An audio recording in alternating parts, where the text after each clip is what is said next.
कौन सी फसल लिखी थी प्रमुख में? धान। इसके बाद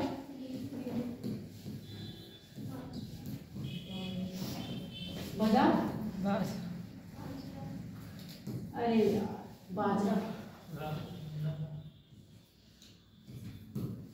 ये क्या हो रहा है आज?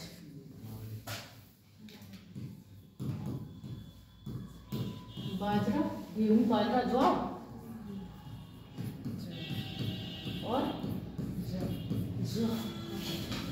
और कुछ था, बहुत सारे ऐसे फसल है।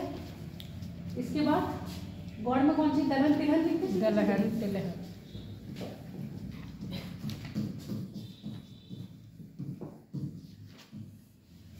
इसके बाद कौन सी थी आपकी? नकदी। नकदी में प्रमुख नकदी कौन सी थी? गन्ना। भारत की दृष्टि से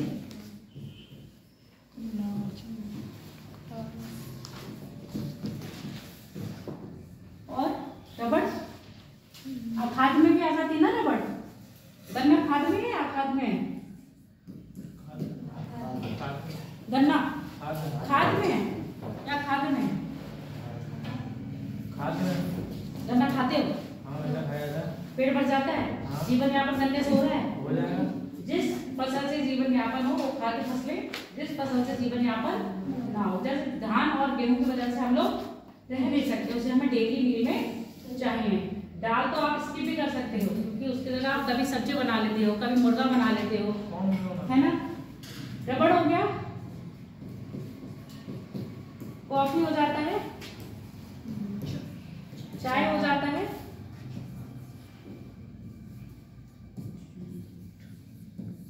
जूट, कपास, ये सब क्या है आपके? नकदी फसलें हैं। बात कर रहे हैं पहले धान की।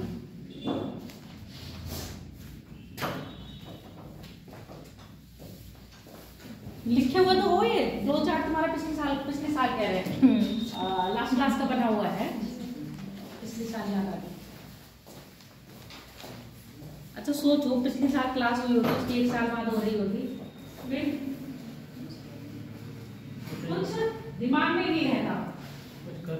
धान कैसे फसल है, कुछ नहीं, ये बताओ पहले। हम बात करते हैं, धान भारत की सबसे ज्यादा प्रमुख फसल है। इसको प्रमुख क्यों बोलते हैं? धान प्रधान फसलों में आती है।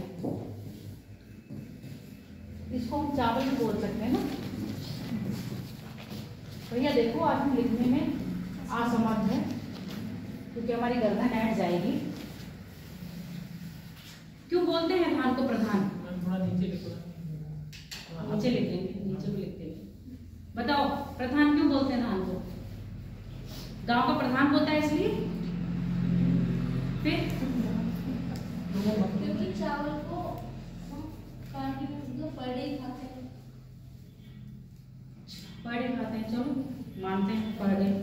कई लोग नहीं खाते, कईयों की चावल के बिना रोटी हजम नहीं होती, कई चावल खाने में गिर जाए, चावल गुलाब कुछ नहीं बन सकता, है ना। वेट लॉस के लिए चावल फायदेमंद नहीं है, तुम तो रह रही हो, तुम्हारे पास कितना वेट है जो कह रही हो। देखो चावल प्रधान इसीलिए है क्योंकि भारत में अधिकतर क्षेत्रफल में कौन सी खेती होती है? आपके धान की खेती होती है। भारत के 32% क्षेत्र में क्या बोया जाता है? धान। और धान कैसी है? उष्णकटिबंधीय क्षेत्र, उष्णकटिबंधीय जलवायु होती है। उष्णकटिबंधीय जलवायु क्या होती है?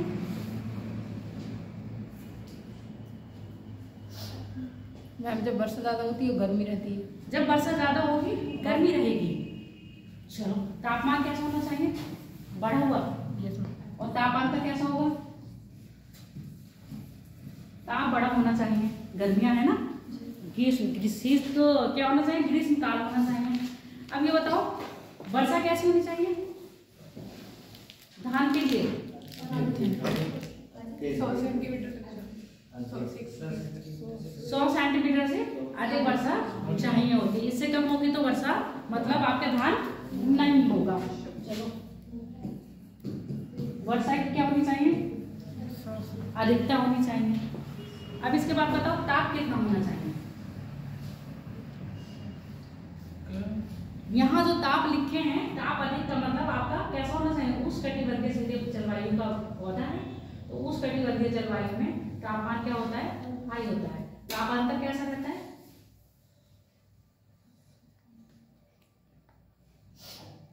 अच्छा मुझे ये बताओ जिन प्रदेशों में वर्षा ज्यादा हो रही होती है वहां पर टेम्परेचर हाई होगा या लो होगा,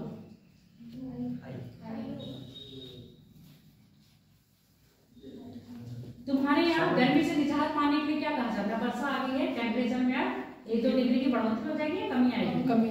तो फिर जहाँ बारिश होगी वहाँ टेम्परेचर कैसा होगा, समझ में आ गया। लो होने का कारण क्या है, बादल आच्छादित होंगे ना, जिस मौसम में जहाँ पर बादल आच्छादित होंगे वहाँ पर सूर्य का प्रकाश एकदम नहीं मिलेगा, यानी कि सूर्य के प्रकाश को क्या कर दिया गया, अवरोध हो गया, उस जगह पर बादल आ गए। जब बादल आ गए हैं तो जब सूर्य का प्रकाश डायरेक्ट नहीं मिल रहा है तो टेम्परेचर में 1-2 डिग्री की क्या हो जाएगी, कमी हो जाएगी। तो यहाँ पर जो आपका जो टेम्परेचर रहेगा 20 से 25 सेंटीग्रेड का रहता है, ठीक है। टेम्परेचर क्या चाहिए, 20 से 25 सेंटीग्रेड का चाहिए। अब तुम लोग कहोगे मैडम हमारे यहाँ गर्मी में तो बहुत बारिश होती है, मतलब बहुत गर्मी पड़ती है, 30-35 पारा चला जाता है, पर उस बात को याद रखो जब बारिश हो रही होती है तब टेम्परेचर क्या होता है, कम हो जाता है ना। तो ये वही वाली बात कह रहे हैं, समझ में आ गया। यहाँ पर ताप अधिक बताया कि आपका टेम्परेचर अधिक होगा, टेम्परेचर अधिक होने से बाष्पीकरण ज्यादा होगा, बाष्पीकरण होने से बादल बनेंगे और वर्षा भी अधिक होगी। पर जब वर्षा हो रही होगी तो टेम्परेचर कितना रहता होगा, वहां पर 20 से 25 सेंटीग्रेड रहता होगा। अब क्योंकि धान क्या है, एक ऐसी फसल है जिसको अधिक वर्षा चाहिए होती है। अब तुमको पता है भारत में वर्षा एक समान होती है, वर्षा का वितरण पूरे भारत में, संपूर्ण भारत में एक समान है या अलग अलग, कैसा अलग अलग है, कहीं पर ज्यादा होती है, कहीं पर ज्यादा कहीं पर कम, कैसे, कहाँ ज्यादा है कहाँ कम है बताओ। दक्षिण भारत में वर्षा कम है, नहीं ज्यादा है, अधिक है। पश्चिम भारत में कम है। पूर्व भारत में, वहाँ सामान है, पूर्व भारत में ठीक है, भारत से ज्यादा उत्तर पूर्व भारत में तुम लोग को भी यही चीज नहीं पता है, अच्छी होती है।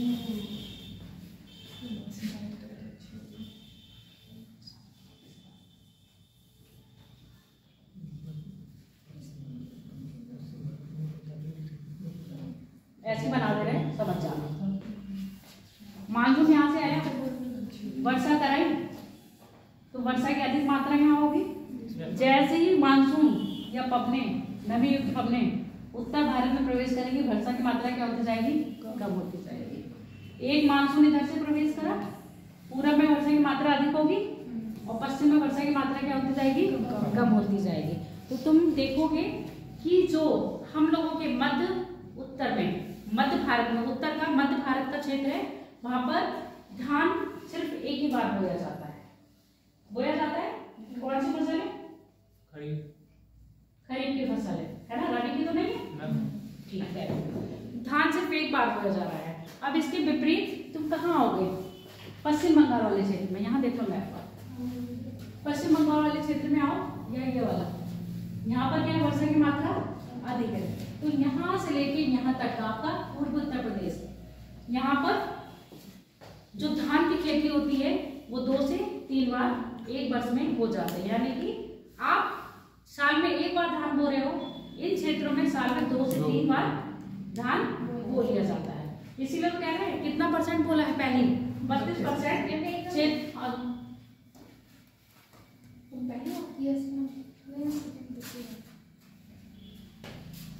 सेकंड बार कौन देख रहा है, बस वही आपने एक तक 32% पर इसीलिए है क्योंकि सबसे ज्यादा पूर्वोत्तर भारत में भी हो रही है और आपके दक्षिण भारत में भी धान की खेती होती है। छत्तीसगढ़ में जाओगे तो आपको क्या मिलेगा, धान की खेती मिलेगी। अब जरा हरियाणा, पंजाब और गुजरात, राजस्थान वाले क्षेत्र में चले जाओ, यहाँ पर आपने कभी धान सुना है, यहाँ धान की खेती सुनी है कि हमारे यहाँ धान होता है? हरियाणा तो धान कटता है, हरियाणा तो कटता है। कटता है। अब कटने का भी कारण बताएंगे क्यों कटता है। राजस्थान में सुना है, राजस्थान में नहीं, राजस्थान। पंजाब हरियाणा। पंजाब में सुना है। अब पंजाब और हरियाणा में या पश्चिमी उत्तर प्रदेश में हरित क्रांति से जो लाभान्वित हुए, यानी कि जो सिंचाई, जो आपका धान है ना, या तो अधिक वर्षा वाले क्षेत्र में होगा या सिंचाई, ऐसे लिखते हैं ना, ऐसे लिखते हैं। ये नहीं बनता, या बनता है। ये लो, ये नहीं लगाएंगे तब भी चल जाएगा। सिंचाई, सिंचाई वाले क्षेत्रों में क्या होती है? अधिक वर्षा, मतलब आपकी क्या होगी? धान की खेती। धान की खेती होगी। अब सिंचाई वाला क्षेत्र क्या है? यानी सिंचाई वाला पानी की ज्यादा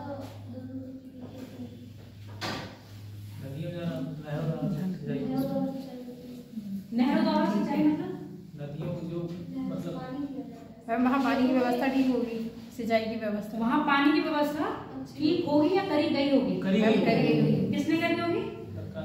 सरकार ने करी होगी ना। या फिर नलकूपों, नलकूपों से कैसी होती है? नलकूप से कैसी होती है सिंचाई? ट्यूबवेल लगते हैं, उसके बाद लाइट चलता है, भूमिगत जल, भूमिगत है ना। जल, उसके बाद सीधे सीधे जो नलकूप होते हैं वो भूमिगत जल लेते हैं। और ये भी क्या दे रहा है आपको? गवर्नमेंट पॉलिसी दे रही है ना। इन क्षेत्रों में जो आपका पंजाब का क्षेत्र है, वहाँ पर नदियाँ पड़ी थी। कौन सी नदियाँ पड़ी हैं पंजाब वाले क्षेत्र में? सतलुज, सतलुज, झेलम, चिनाब, रावी, ब्यास, सतलुज। ये जो पंचनद वाला क्षेत्र है, वहाँ पर भूमिगत जल अधिकतम पाया जा रहा है। जब भूमिगत जल पाया जा रहा है तो वहाँ से नहरें आराम से निकल आएंगे। नदियों से नहरें भी निकालोगे और नलकूप की व्यवस्था भी कर दोगे। यानी कि जो आपका धान है, या तो जहाँ पर सिंचाई, यानी कि सिंचाई अधिक हो, सिंचाई की मात्रा मतलब सिंचाई वाली सुविधा हो, वहां पर हो सकता है। दूसरा, प्राकृतिक रूप से वर्षा क्या हो रही हो? ज्यादा हो रही हो, तब वहां पर बारिश हो, आपके धान की खेती हो सकती है। और ये सुविधाएं नहीं है तो आपकी धान की खेती नहीं हो पाएगी।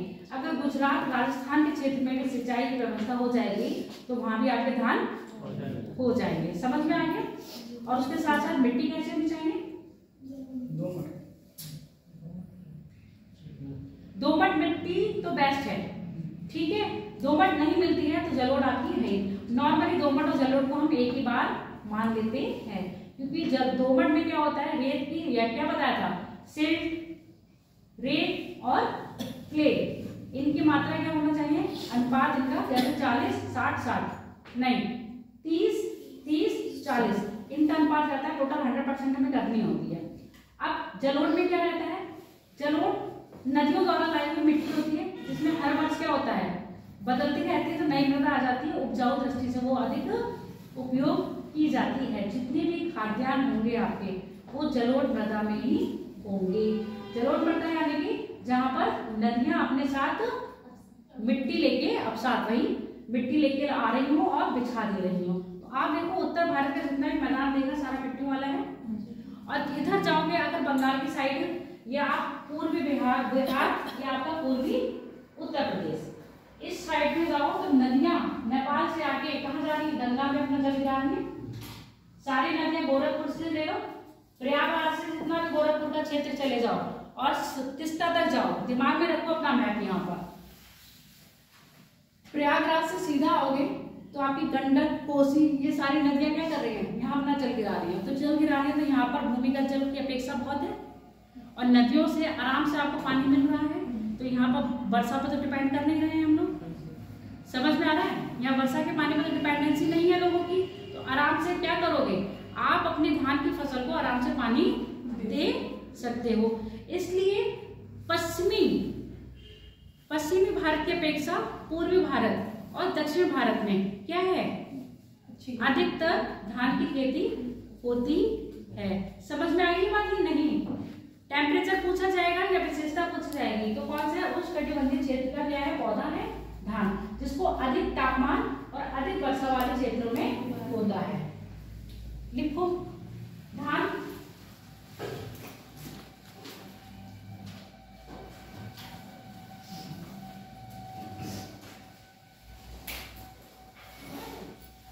भारत में प्रमुख खाद्यान्न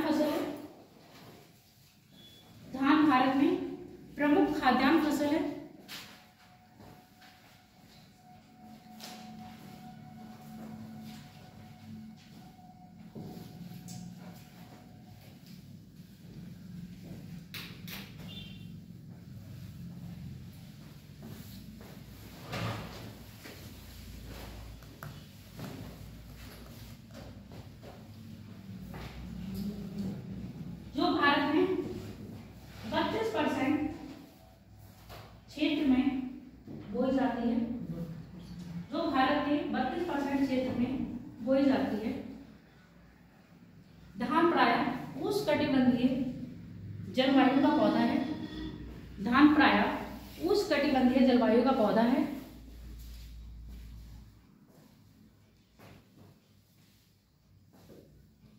जो अधिक वर्षा 100 सेंटीमीटर से अधिक, जलवायु का पौधा है। जिसको अधिक वर्षा 100 सेंटीमीटर से अधिक तथा 20 से 25 सेंटीग्रेड का तापमान की आवश्यकता होती है। सेंटीग्रेड तापमान की आवश्यकता होती है।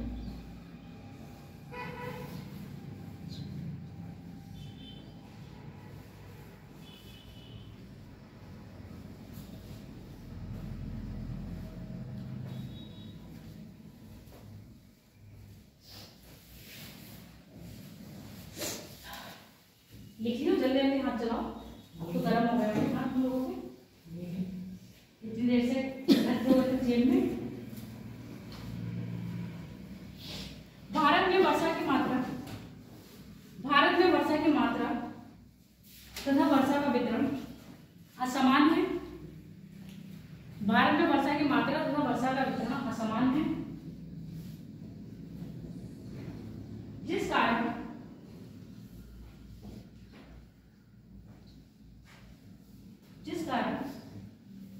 दक्षिण भारत के तटीय क्षेत्र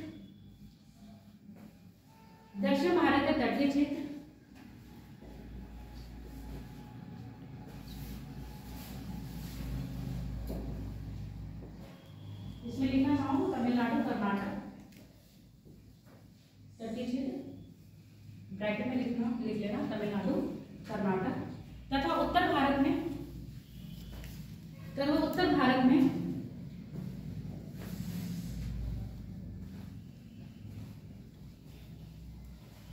पश्चिम बंगाल बिहार तथा उत्तर भारत में पश्चिम बंगाल बिहार झारखंड आदि में, छत्तीसगढ़ को डाल देते हैं इसमें, आदि में वर्षा अधिक होने के कारण धान की एक वर्ष में 2 से 3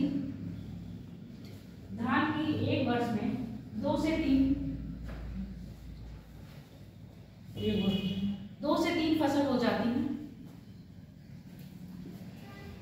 2 से 3 फसल हो जाती है। इसके विपरीत पश्चिम भारत में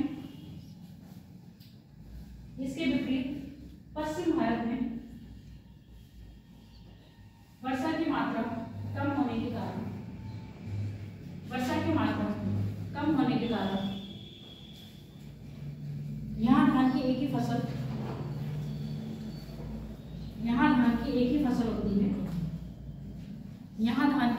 फसल होती है।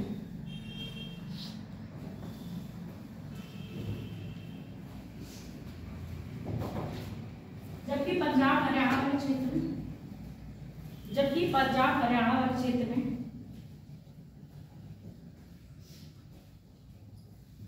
सिंचाई के साधन उपलब्ध होने के कारण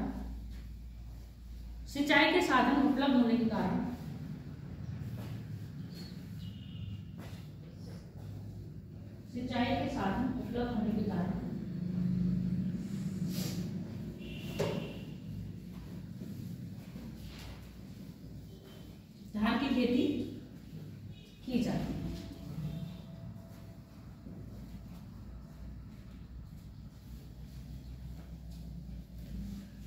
धान की खेती की जाती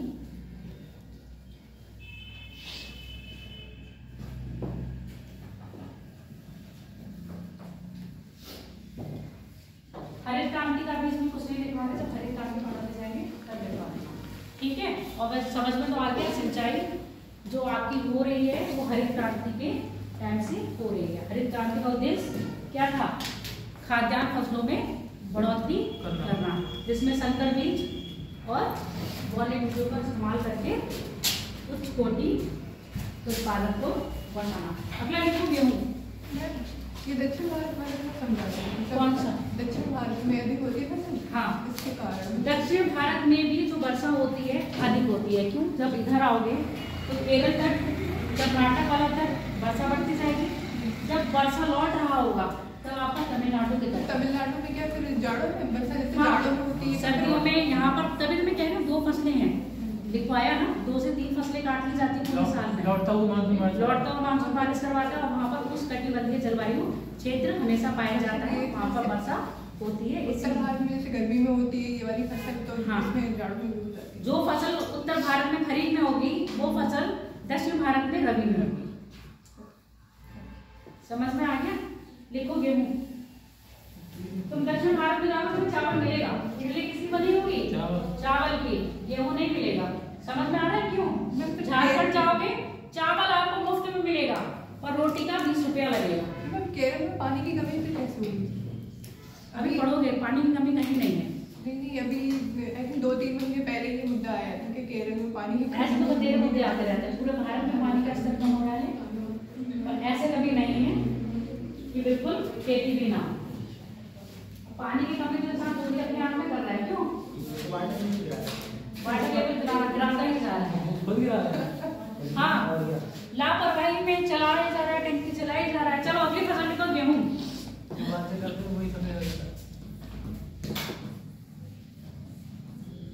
पुराने जमाने के लोग ज्यादा गिराते, जब तक एक बाल्टी पानी गिरा नहीं देंगे तब तक तुम्हें लगेगा ही नहीं कुछ हुआ है। लिखो गेहूं कैसी है? दूसरी फसल भारत की प्रमुख, कितने % क्षेत्र में होती है? है 18%। सिर्फ 18% क्षेत्र में होती है। और इसके विपरीत धान कितने % में हो रहा था? धान दक्षिण भारत में भी हो रहा था, गेहूं दक्षिण भारत में नहीं होता। क्यों?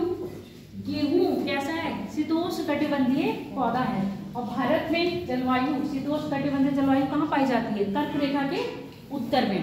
और कर्क रेखा के दक्षिण में कौन सी जलवायु है? उष्णकटिबंधीय जलवायु। जब उष्णकटिबंधीय जलवायु है तो वहां पर शीतोष्णकटिबंधीय पौधा नहीं हो सकता। क्लियर होगी बात कि नहीं? इसलिए उत्तर भारत में चाहे आप कहाँ चले जाओगे, पंजाब वाले क्षेत्र में चले जाओ, चाहे हरियाणा वाले क्षेत्र में चले जाओ, चाहे ये वाला क्षेत्र आ जाओ, यहाँ पर क्या होगी? गेहूं की खेती हो रही होगी। अब यहाँ भी क्या होगा?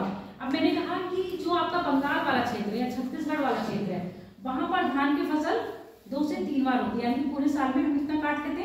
अब कितना है? 4-4 महीने में लगाओगे, क्योंकि 12 तो हुआ, 3 फसल है, एक फसल 4 महीने में हो रही है, वो काटेंगे फिर दूसरी लगाएंगे, तो वो वहां के तो धरती तुम्हें मिलेगी नहीं। फिर किसान अगर थोड़ा बहुत करते भी होंगे तो किस लिए कर रहे होंगे? अपने खाने के लिए, बेचने के लिए नहीं। किसके लिए कर रहे हैं? अपने खाने के लिए। जबकि धान क्या कर रहे हैं? बेचने के लिए। उत्तर भारत में मतलब भारत के अगर हम पश्चिम साइड में आ जाएंगे, आपका पश्चिमी उत्तर प्रदेश ले लीजिए उसमें, और आपका पंजाब ले लीजिए, आपका हरियाणा क्षेत्र ले लीजिए, ये सब क्या है? यहाँ पर गेहूं की खेती बहुत उच्च स्तर पर की जाती है धान की अपेक्षा। समझ में आ गया? तो अब देख लो गेहूं का क्षेत्र कम है और धान का क्षेत्र ज्यादा है, इसलिए धान क्या है? हमारी प्रधान फसल हो गई, क्योंकि जो चीज ज्यादा क्षेत्र में करी जाएगी वही तो प्रमुख होगा, और जो उससे कम क्षेत्र में करी जाएगी वो कैसा होगा? सेकेंडरी। तो गेहूं क्या हो गया? गेहूं प्रधान फसल तो है, पर कितनी, कौन सी कोटि की है? दूसरी कोटि की है। समझ में आ गया? और कैसा है? शीतोष्णकटिबंधीय। अगर ये कहीं उष्णकटिबंधीय पौधा होता तो संपूर्ण भारत में क्या हो रहा होता? गेहूं की खेती हो रही होती। पर अब ये देखो कि आप गेहूं साल में 2 बार या 3 फसलें या 4 फसलें नहीं करते हो। गेहूं की पूरे भारत में सिर्फ एक ही बार फसल हो रही है, और वो भी कौन सा टाइम पर हो रही है? रबी के टाइम पर, अक्टूबर से मार्च। समझ में आ गया? क्यों? क्योंकि पौधे ने बता दिया कि हम कौन से कटिबंधीय क्षेत्र उसके हैं, और उसके अकॉर्डिंग आप हमें क्या करिए? बोइए। अगर भारत में शीतोष्णकटिबंधीय जलवायु नहीं पाई जाती तो यहाँ पर क्या हो रही होती खेती? अगर शीत भी हो रही होती तो हो जाती? नहीं होती, क्योंकि गेहूं के लिए एक आदर्श टेम्परेचर भी चाहिए होता है ना। चलो लिखो, गेहूं प्रायः दूसरी मुख्य खाद्यान्न फसल है। गेहूं प्रायः दूसरी मुख्य खाद्यान्न फसल है।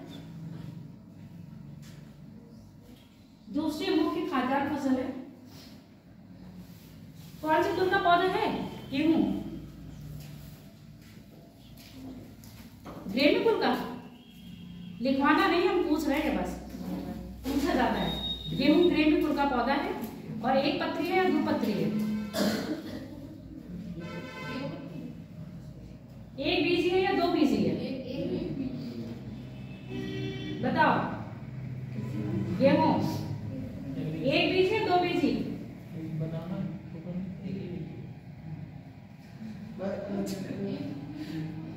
गेहूं एक पत्री और एक बीजी है।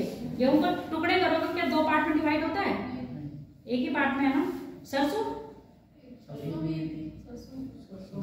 बीज। सरसों दो बीजी है। अलग करोगे तो हाफ में निकल जाएगा। जितनी भी दालें होती हैं वो भी दो बीजी होती हैं, अलग करोगे तो हाफ में निकल जाएगी। चना दो बीजी है। सरसों का भी ऊपर का छिलका हटाना, अंदर का बीज देखना, फिर पता चलेगा। नहीं होता है, गेहूं में नहीं होता है। गेहूं फटना नहीं। आधी आधी का मतलब पता है तुम्हें क्या होता है? आधी आधी का मतलब बिल्कुल क्रैक ना होना, अपने आप ही सेपरेट हो जाना। अब मैं इसको ऐसे कर दूं, उंगली को तुम्हारी तोड़ूं तो ये हो जाएगी? बताओ। उंगली जुड़ी हुई है ना, टूटने में टूट जाएगी, पर टूटेगी कैसे? और ये वाला हाथ मैंने जोड़ रखा है ना, अलग करूंगी तो बिल्कुल सेपरेशन पार्ट्स पता चल रहा है ना।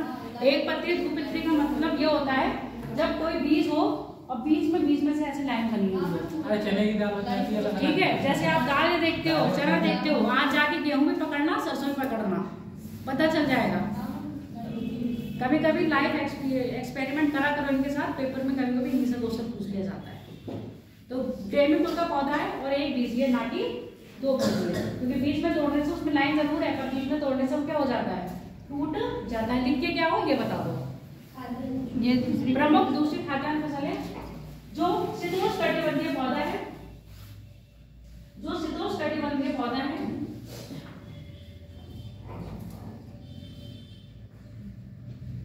भारत में 18% क्षेत्र पर 18% क्षेत्रफल 18%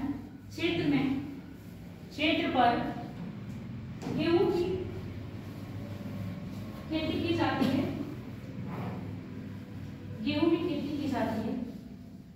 भारत में यह प्रायः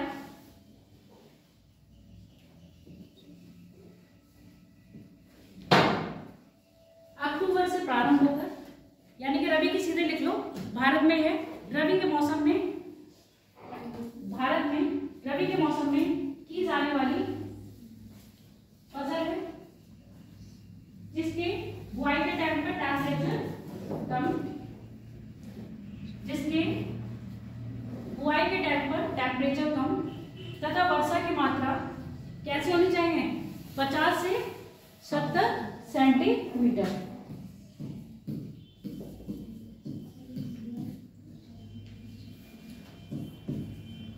सेंटीमीटर 50 से 70 सेंटीमीटर वर्षा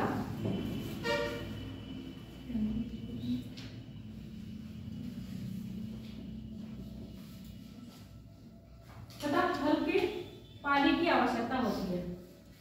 बहुत ज्यादा पाला नहीं पड़ना चाहिए, बहुत ज्यादा पाला पड़ जाएगा तो गेहूं क्या हो जाएगा? काला पड़ जाएगा। तथा हल्के पाले की आवश्यकता होती है।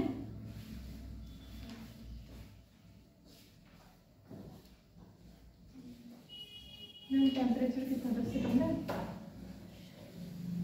टेम्परेचर कम है, कितना लिखोगे?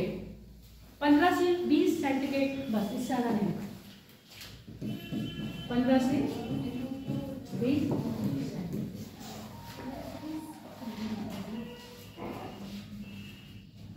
और ये 15 से 20 सेंटीग्रेड का मतलब होता है तापमान में अंतर बताते हैं। ठीक है, 15 से 20 सेंटीग्रेड तापमान की आवश्यकता होती है।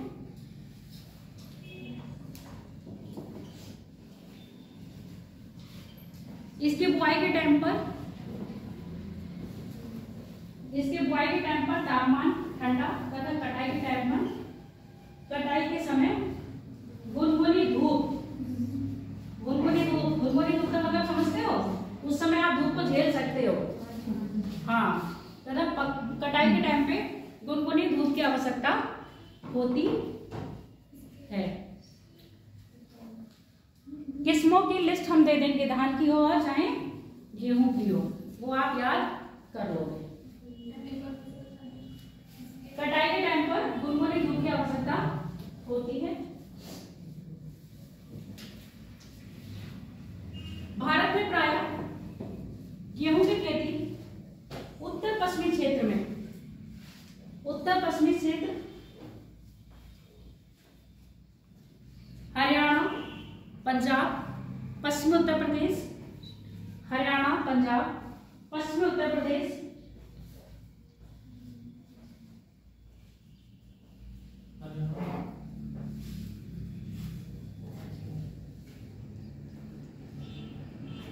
में बहुलता से की जाती है, बहुलता से की जाती है।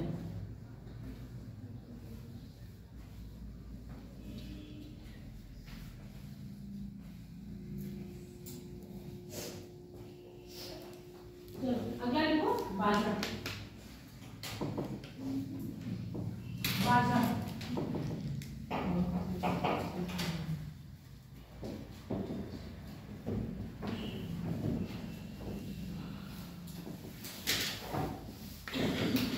बाजरा कैसा है? ठंडा है, गर्म है? खरीफ है, रबी है? खरीफ की फसल है, रबी की फसल है? बाजरा खरीफ की फसल है, ठीक है। दूसरा कब होता है? गर्मियों में होता है, पर इसको वर्षा बहुत कम मात्रा में चाहिए होती है। 50 से 70 सेंटीमीटर बारिश में बाजरा हो जाएगा। बाजरा को सीधे सीधे याद करना है तो गर्म और शुष्क जलवायु वाला पौधा है।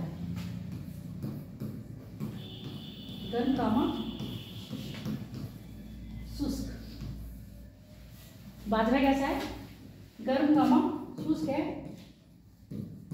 जिसको वर्षा कितने चाहिए? 50 से 70 सेंटीमीटर। टेम्परेचर, अब जाहिर सी बात है खरीफ की फसल है तो तापमान क्या होगा? उच्च तापमान होगा। अधिकतर कौन सी मिट्टी में पाया जाएगा ये? बताओ। जलोढ़ के तो बहुत प्रकार हैं, जलोढ़ में बताओ तो कौन से जलोढ़ में पाया जाएगा? खादर या बांदर है? सैंडी, यानी कि जो आपकी रेतीली बलुआ मिट्टी होगी उसमें पाया जाता है। अब तुम याद रखा करो, जैसे जैसे वर्षा की मात्रा कम होती जाएगी मिट्टी कैसी पाई जाएगी? रेतीली पाई जाएगी। जैसे जैसे वर्षा की मात्रा बढ़ेगी मिट्टी कैसी पाई जाएगी? नमी युक्त पाई जाएगी। अब हमने इतना क्षेत्र पढ़ लिया, इतने क्षेत्र में हमने बाजरा तो नहीं बताया। बाजरा का क्षेत्र कहाँ आएगा? राजस्थान में बहुत सुनोगे बाजरा, पश्चिमी उत्तर प्रदेश में बहुत सुनोगे बाजरा। बाजरा का क्षेत्र एटा, इटावा है ना, बुंदेलखंड का क्षेत्र, आपका बदायूं वाला क्षेत्र, ये सब किसके लिए फेमस है? बाजरे के लिए। मक्का बाजरा यहाँ बहुत होती है, मूंगफली, मक्का, बाजरा, आलू। क्यों हो रही है? ये रेताली मिट्टी के पौधे हैं, जहां पर इन मिट्टियों का है गर्म और शुष्क। शुष्क का मतलब इनको नमी की जरूरत नहीं है। कैसी जरूरत है? जहां मिट्टी में नमी नहीं होगी वहां भी ये हो जाएंगे, पर इनको वर्षा कितनी चाहिए होगी? 50 से 70। अब 50 से 70 बारिश कहाँ हो रही होगी? पश्चिमी क्षेत्र में ना। तो जितने भी आपके मोटे अनाज होंगे, चाहे बाजरा हो गया, चाहे जौ हो गया, चाहे रागी हो गया, ये सब उन क्षेत्र में आएंगे जहाँ वर्षा की मात्रा कम हो रही होगी। उत्तर भारत में किसकी फसल है? खरीफ की। पर दक्षिण भारत में यही फसल किसकी हो जाएगी? रबी की। अब इसी का अपोजिट आप पढ़ोगे जौ, बाजरा के बाद ज्वार पढ़ोगे, वो भी उत्तर भारत में किसकी फसल है? खरीफ की। दक्षिण भारत में किसकी हो जाएगी? रबी की। समझ में आ गया? क्योंकि जैसी जलवायु अभी यहाँ पाई जा रही है खरीफ में पाई जाती है, दक्षिण भारत में वही जलवायु कब पाई जाएगी? रबी के सीजन में पाई जाएगी। क्लियर हो गई? लिखो बाजरा, इसका जो परसेंटेज है 5% क्षेत्र पर बाजरा बोया जाता है और इसको गरीबों का अनाज कहते हैं। अब तक जो तुम अनाज पढ़ रहे थे वो अमीरों के थे, पैसे वाले खाते थे। हमारी मम्मी सुनाती हैं हमको स्टोरी कि तुम्हारे नाना गेहूं की रोटी खाते थे अपने लिए, बाकी हम सब लोगों को मोटा अनाज जैसे जौ और बाजरा की रोटी बनती थी। और आजकल उल्टा हो गया है, बाजरा अमीर आदमी खा रहा है खरीद खरीद के, है ना, क्योंकि उसको क्या है अपनी डाइट मेंटेन करनी है, शुगर फ्री होना है, उसकी बॉडी में शुगर की मात्रा बहुत बढ़ गई है। मल्टीग्रेन खाना है। और गरीब आदमी क्या खा रहा है? गेहूं खा रहा है। तो बाजरा जो किताब में लिखा है वो लिखा है ये गरीबों का अनाज है। गेहूं गरीबों का अनाज उस जमाने में नहीं था, पर आज हर कोई गेहूं खा रहा है। लिखो बाजरा प्रायः गर्म शुष्क मौसम, गर्म शुष्क जलवायु की फसल है। बाजरा प्रायः गर्म शुष्क जलवायु की फसल है। भारत के 5% क्षेत्र में, भारत के 5% क्षेत्र में, भारत के 5% क्षेत्र में यह फसल बोई जाती है। यह फसल बोई जाती है।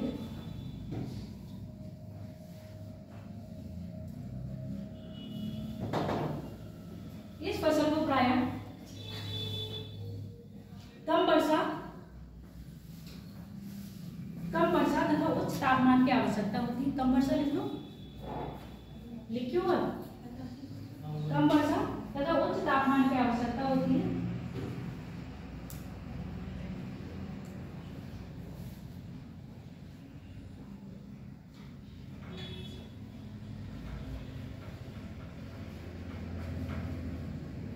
तथा यह बांगर जलोढ़, बांगर जलोढ़, बांगर जलोढ़ में इसके लिए आवश्यक मिट्टी बांगर जलोढ़। ठीक है, बांगर जलोढ़ वही आपकी रेतीली मिट्टी आ जाती है। बांगर जलोढ़ जिसमें क्ले और सिल्ट की मात्रा कम होगी और सैंड की मात्रा अधिक होगी।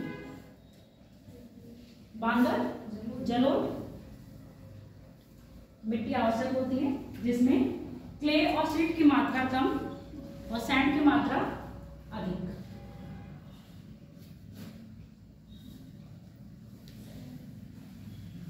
भारत में बाजरा के प्रमुख राज्य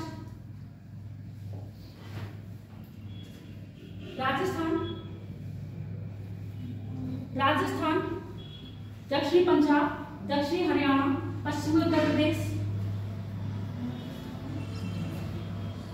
राजस्थान, दक्षिणी पंजाब, दक्षिणी हरियाणा, पश्चिमी उत्तर प्रदेश, उत्तरी गुजरात,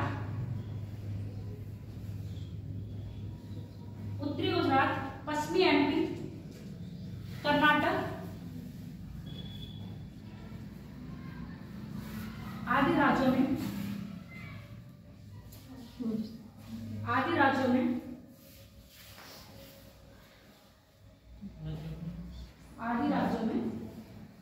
बाजरे की क्या होती है? खेती की जाती है। वो लिख लियो ना, बाजरा उत्तर भारत में खरीफ की तथा दक्षिण भारत में रबी की फसल है। बाजरा उत्तर भारत में रबी की तथा उत्तर भारत में खरीफ और दक्षिण भारत में रबी की फसल है। वैसे मक्का लिख लो। मक्का क्या है? सेम ऐसा ही है।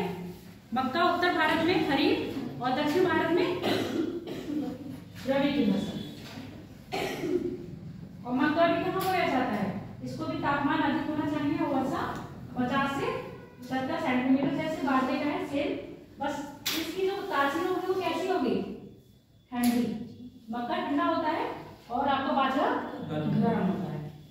उसके बाद जौ रह गया है, ये सब अपने आप पढ़ लेना। मेन जो पूछा जाता है गेहूं से, चावल से, बाजरा और मक्का।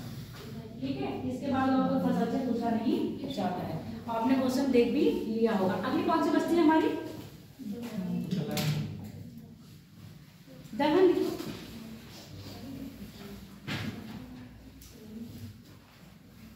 तिलहन में लिख लो सबसे पहले। तिलहन में सरसों, तिलहन लिखो सरसों। और इनके ना बेटा पौधे देख लेना, कौन से फूल का कौन सा पौधा है। ये इसकी लिस्ट इसके पास होगी, इसके पास ले लेना। पहले लिखो तिलहन में सरसों, सरसों है, सोयाबीन है। तिलहन में लिखो तिलहन प्रमुख फसलें, तिलहन की प्रमुख फसलें सरसों, सोयाबीन, मूंगफली, सूरजमुखी,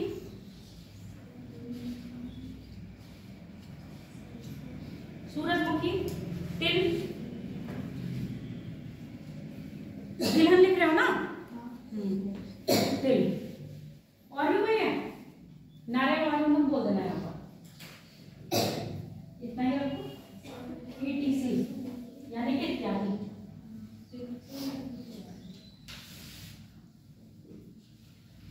सरसों लिख लो। मूंगफली अपने यहाँ पे याद रखना। मूंगफली उत्पादन में सबसे नंबर 1 राज्य कौन सा है? अभी आपका जब तक पेपर होगा, रबी की फसल पर गवर्नमेंट क्या कर देगी? MSP जारी कर देगी। ठीक है, वो MSP आप देख लीजिएगा।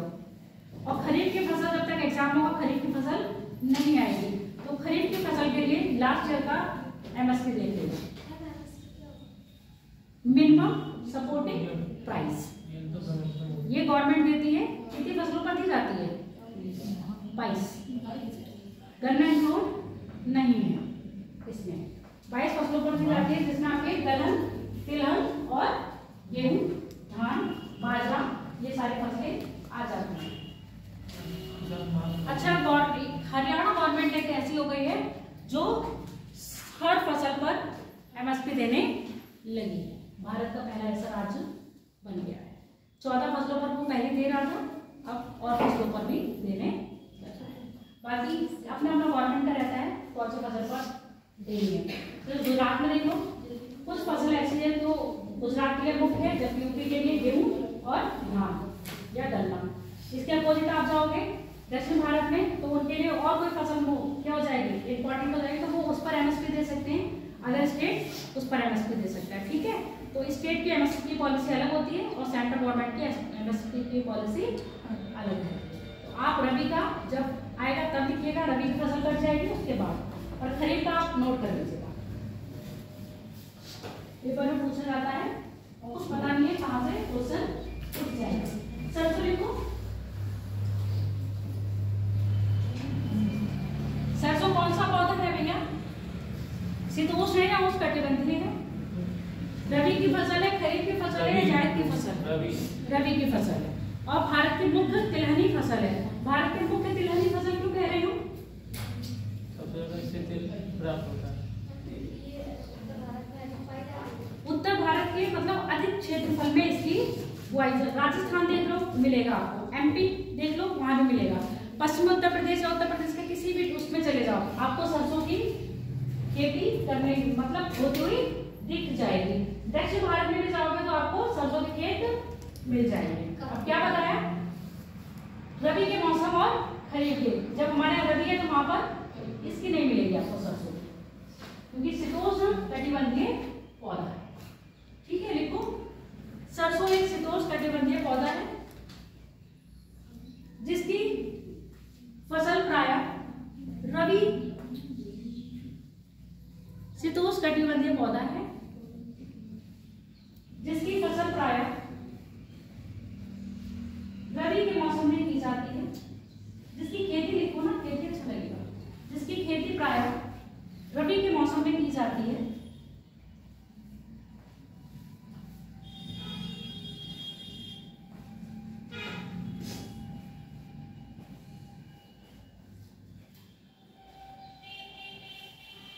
यह भारत की प्रमुख तिलहनी फसल है। यह भारत की प्रमुख तिलहनी फसल है।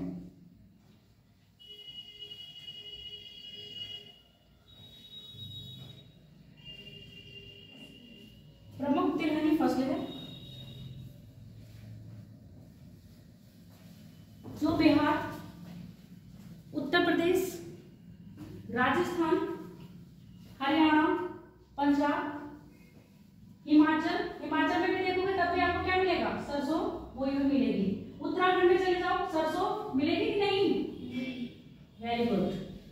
तो उत्तर भारत में बहुलता से बोई जाने वाली फसल है। क्षेत्र लिख लिए, राजस्थान, हरियाणा, पंजाब, हिमाचल, और शॉर्ट में लिखना चाहो तो उत्तर भारत में इसकी खेती बहुलता से की जाती है। अच्छा, हम राजस्थान की बात करें तो राजस्थान में पश्चिमी राजस्थान में, पूर्वी राजस्थान में? पूर्वी में क्यों और पश्चिमी में क्यों? बताओ साक्षी, तुम बोल रही हो पूर्वी राजस्थान।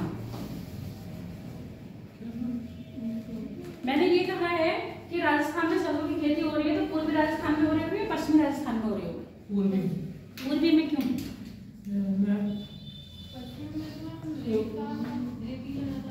पश्चिमी में मरुस्थलीय पूरा राजस्थान है, इसलिए वहाँ पर सरसों की खेती नहीं हो पाएगी। इसके अपोजिट बाजरा हो जाएगी ना, वहाँ पर रागी हो जाएगी, जौ हो जाएगा, मूंगफली हो जाएगी। पर जो सरसों की खेती होगी वो कहाँ पर होगी? आपके पूर्वी राजस्थान में, अरावली के पूर्वी साइड। ठीक है, क्लियर हो गया? चलो अगले लिखो। अगले क्या लिखोगे? मूंगफली गुजरात नंबर 1 पर है। ठीक है, तो चाहे एमपी चलेगा। सोयाबीन में कौन है आपका? एमपी लिख लो, सोयाबीन लिखो पहले। सोयाबीन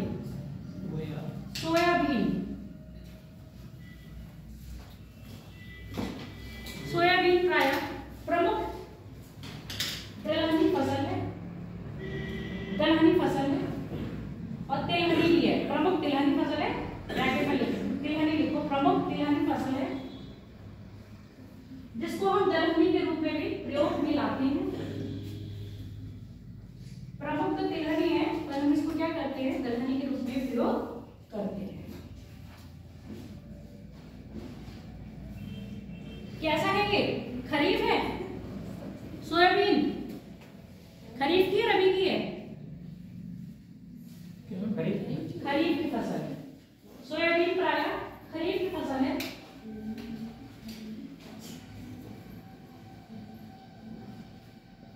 जिसका सर्वाधिक उत्पादन मध्य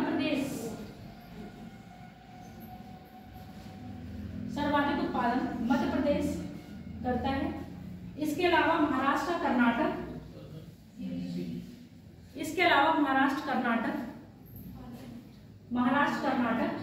तथा दक्षिणी उत्तर प्रदेश में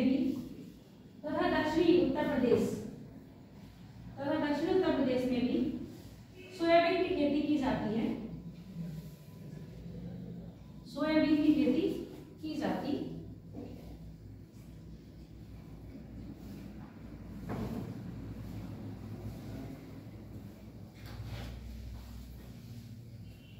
कैसे मृदा की आवश्यकता होगी इसके लिए? काली और लाल दोनों मृदा में ये हो जाता है। और शुष्क यानी कि अधिक सोयाबीन के लिए अधिक जल की मात्रा आवश्यक नहीं होती है। अधिक जल की मात्रा आवश्यक नहीं होती, इसका मतलब ये समझ लेना, जहां पर भूमिगत जल कम होगा वहां पर भी सोयाबीन की खेती हो जाएगी। समझ में आ गया? जल की मात्रा की अधिक आवश्यकता नहीं होती, अर्थात शुष्क मृदा में भी सोयाबीन की खेती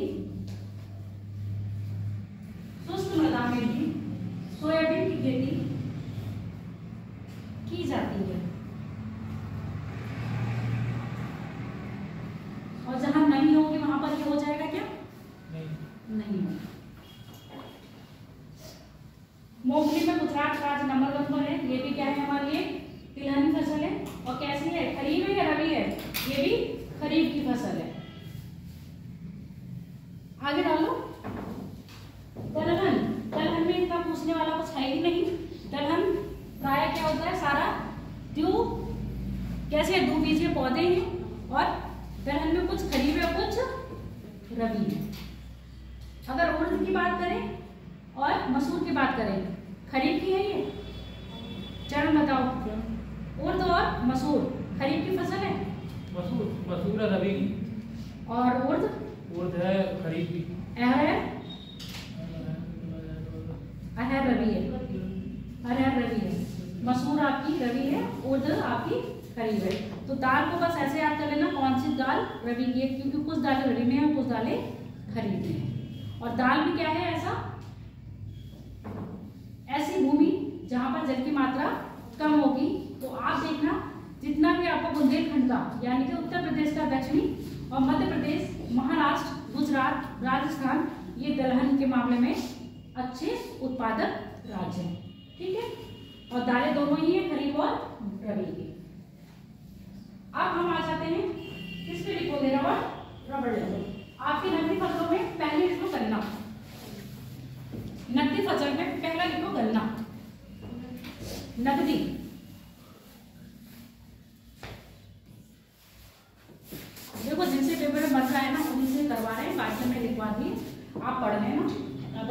गए तो उसमें सब हो गए, और नहीं मिले तो अपने आप से बनाने की कोशिश करो। आप नोट्स पे डिपेंड कब रहो, अपने आप से बनाना चालू करो। लिखो गन्ना। भारत की प्रमुख नकदी फसल, भारत की प्रमुख नकदी फसल है। अब इसका कोई सीजन नहीं होता है। गन्ना अगर कोई किसान अपने खेत में लगाता है तो पूरे साल के लिए खेत जब्त करवा लेता है ना। वो और कोई खाद्यान्न फसल नहीं लगाता है, ना ही उसमें दलहन लगेगा, ना ही उसमें तिलहन लगेगा। हो जाती है अगर वो छोटा छोटा साइड में लगा देते हैं तब। अदरवाइज गन्ना क्या होता है, पूरी साल के लिए आपका खेत, जिसमें क्या होता है पौड़ी लगती है। पौड़ी का मतलब पेड़ लगाया जाता है ना गन्ने का। इस समय जो लग रहा होगा, लग रहा है इस समय वही तो लगता होगा, वही तो उसको कह रहे हैं पेड़ ही लगाई जाती है गन्ने की। वो उसकी जड़ ही लगाई जाती है, गन्ना बोया नहीं जाता। अरे जो काटा जाता है बीच में से, बस गन्ने के बीच में से काट देते, एक गांठ आनी चाहिए, बस उसमें कौन सी दिक्कत है। तो हम उसको तना वना नहीं कह रहे, हम सीधे कह रहे पौधा पेड़ लगाया जाता है ना, बोया जाने वाला है, यानी कि रोपड़ फसल है। गन्ने का बीज नहीं होता है। रोपड़ में वो चीज आएंगी जिसका हम क्या लगा रहे हैं, धान रोपड़ है, यानी कि पौधा लेकर लगा रहे हैं। गन्ने को हम बोलते हैं केला भी रोपड़ ही तो है, बीज कहाँ लगता है, पौधा लगता है। तुम ऐसे देखो, इतना तो व्यवहारिक दृष्टि से हमें पता ही है। अब तुम लोगों को ना पता हो तो ना पता हो, जरूर हम गांव में नहीं रहे, ना ही गए हैं कभी। गए का मतलब क्या है, आप गए और आ गए तो उसमें आपको गांव की जानकारी नहीं मिलती है। गांव की जानकारी तब मिलती है जब आप वहां पर रह रहे हो, तब आपको पता चलता है। अब फसल निकल के आई, आपको नहीं पता है कि कौन सी फसल है, कब की है, और किस सीजन में गए, आपको ये भी नहीं पता होगा। बहुत चीजें हैं और बहुत लोग हैं जिनको नहीं पता होगा। और ये क्या कहोगे, आजकल के जनरेशन को बताते ही नहीं है। ऐसा नहीं होता है कि जाओगे तभी पता चलेगा। अपने फोन से निकलोगे, अपने टैबलेट से निकलोगे तो वो एक के लिए अप्लाई नहीं होता है, वो तुम्हारे लिए भी अप्लाई है, क्योंकि तुम्हारा भी फोन भी टेबल के ऊपर ही रखा हुआ है, वो चलता भी है बीच में। इंसान को कहना चाहिए कि वो खुद काम ना करता हो। ठीक है, लिखो। गन्ने की बात कर रहे हैं। गन्ना क्या है, एक नकदी फसल है जिसका पूरे मतलब जो भारत में पूर्णतया पूरे वर्ष भर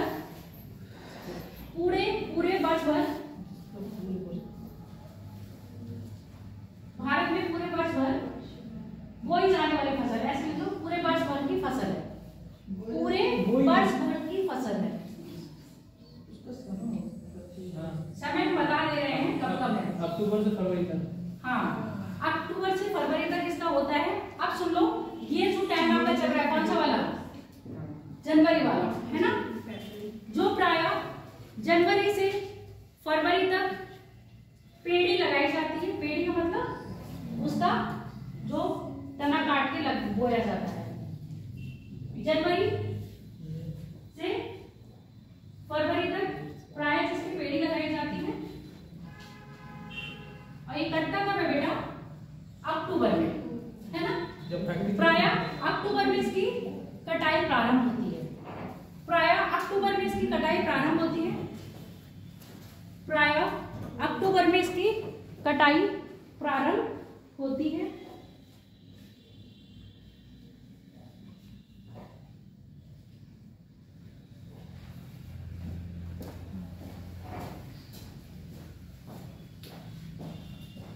गन्ने को प्राय अधिक वर्षा की आवश्यकता होती है। गन्ने को प्राय अधिक वर्षा की आवश्यकता होती है। कितनी, 100 से 200 सेंटीमीटर। 150 से 200, 150 तो इसके बीच में ही आ जाएगा बेटा। 100 से, अब तो बिना जाओ बदायूं वाले क्षेत्र में अपना, वहां पर भी क्या होता है, गन्ना हो जाता है और वहां वर्षा की मात्रा क्या हो जाती है, कम हो जाती है। ठीक है, 100 से 200 सेंटीमीटर वर्षा की आवश्यकता होती है।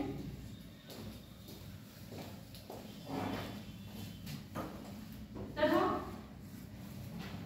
भौम जल युक्त भूमि, भौम जलयुक्त भूमि इसके लिए अति आवश्यक है। इट मीन्स तराई क्षेत्र। जैसे अपना पीली भौम जलयुक्त भूमि इसके लिए अधिक आवश्यक है।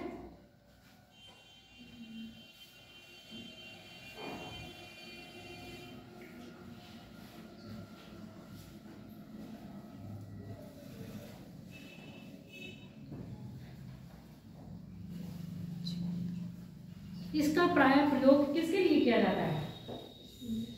वाणिज्यिक, है ना, चीनी के लिए। इसका प्रयोग, गन्ने का प्रयोग प्राय वाणिज्यिक। गुड़ बनाया जाता है, शीरा बनाया जाता है, और क्या होता है? एक चीज और होती है, वो लिक्विड वाला शीरा। क्या बोली थी अभी? राव, वो गाढ़ा गाढ़ा होता है, लिक्विड वाला। इसका प्रयोग प्राय वाणिज्य फसल के रूप में किया जाता है। आगे लिख लो कॉफी।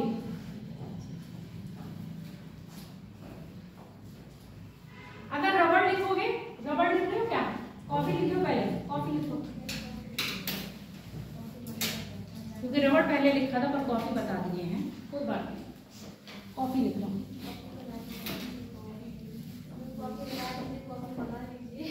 कॉफी बना लीजिए, कॉफी पढ़ा लीजिए, मगर मंगाएंगे मंगाएंगे क्यों हमको? बताओ। तुम ये सोचो, तुम्हारे आगे तुम लोग कर्नाटक में बैठे हुए हो, बाबा बुदन की पहाड़ियों पर, जहाँ पर सबसे पहले कॉफी का पेड़ लगाया गया था, ठीक है। और कर्नाटक भारत में नंबर 1 है, जो आइबेरिया किस्म की कॉफी को बोता है, जो कॉफी की सबसे अच्छी किस्म है। क्या बोला था? आइबेरिया। लिखो कॉफी प्राय कैसी है? पीने योग्य पेय पदार्थ के रूप में प्रयोग की जाने वाली। कॉफी प्राय पेय पदार्थ के रूप में प्रयोग की जाने वाली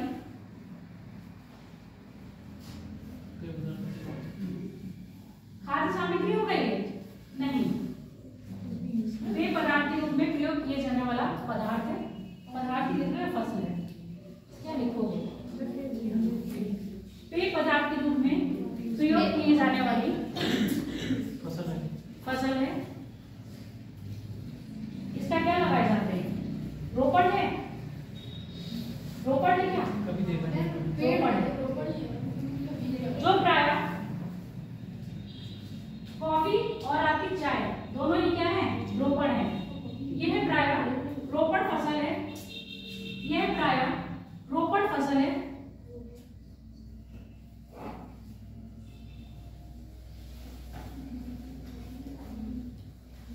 भारत में बाबा बुदन की पहाड़ियों पर सर्वप्रथम, भारत में कर्नाटका राज्य में बाबा बुदन की पहाड़ियों पर, कर्नाटका राज्य में बाबा बुदन की पहाड़ियों पर सर्वप्रथम कॉफी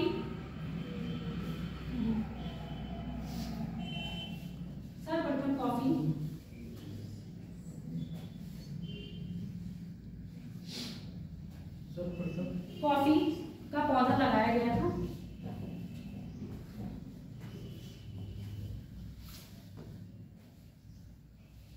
कॉफी प्राय इसके बीजों को रोस्ट करके,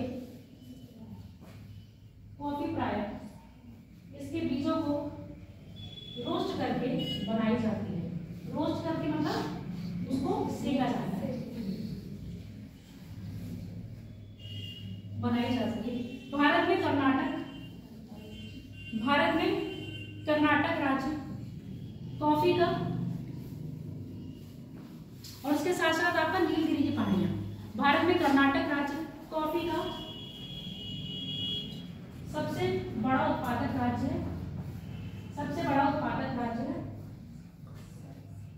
जो आइबेरी किस्म की कॉफी का उत्पादन करता है। आइबेरी किस्म की कॉफी का उत्पादन करता है। इसके अलावा नीलगिरी की पहाड़ियों पर, नीलगिरी की पहाड़ियों पर कॉफी और चाय दोनों ही क्या होती है? बोई जाती है। नीलगिरी की पहाड़ियों पर कॉफी का उत्पादन किया जाता है। यह प्रायः उष्णकटिबंधीय क्षेत्र का पौधा है। यह प्रायः उष्णकटिबंधीय क्षेत्र का पौधा है जिसको अधिक तापमान तथा अधिक वर्षा की आवश्यकता होती है। जिसको अधिक तापमान तथा अधिक वर्षा की आवश्यकता होती है। अधिक तापमान तथा अधिक वर्षा की आवश्यकता होती है।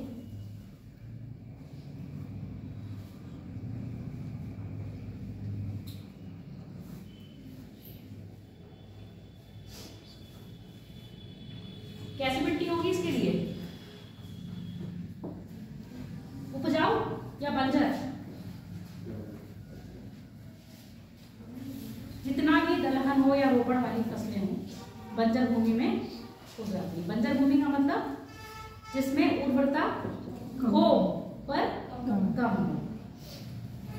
अब जिस मिट्टी में उर्वरता ही नहीं होगी वो मिट्टी का कोई महत्व नहीं है। वो बस गड्ढे में भराव डालने के ही काम में आ सकती है। हाँ, इतने बड़े भी पेड़ नहीं होते हैं कि तुम छुप जाओ तुम दिखोगे। आम के पेड़ ज्यादा बड़े पेड़ नहीं होते हैं। फूल नहीं आता, बीज लगता है इसमें।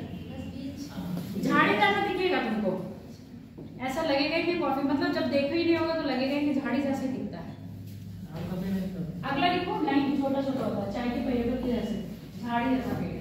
अगला लिखो, कौन सी लिखी हो? चाय प्रमुख पेय पदार्थ है भारत का। इसके बिना तो भारतीयों की सुबह नहीं होती।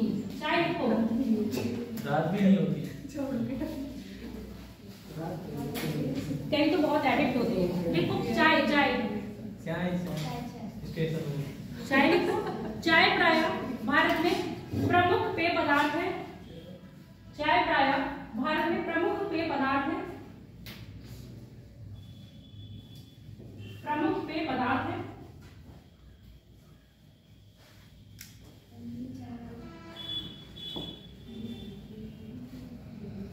चाय का पौधा कैसा है? उष्णकटिबंधीय उष्णकटिबंधीय पौधा है जिसको अधिक तापमान तथा अधिक वर्षा की आवश्यकता होती है। पौधा है जिसको अधिक तापमान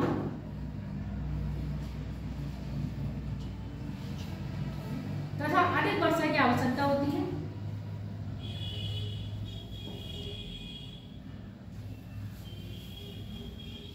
अधिक तापमान तथा अधिक वर्षा की आवश्यकता होती है।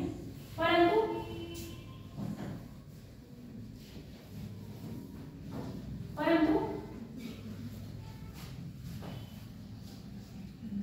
अधिक वर्षा की आवश्यकता है, परंतु इसे अधिक जल की आवश्यकता नहीं होती। परंतु इस पौधे को अधिक जल की आवश्यकता नहीं होती। अर्थात इस पौधे को अधिक जल की आवश्यकता नहीं होती। अर्थात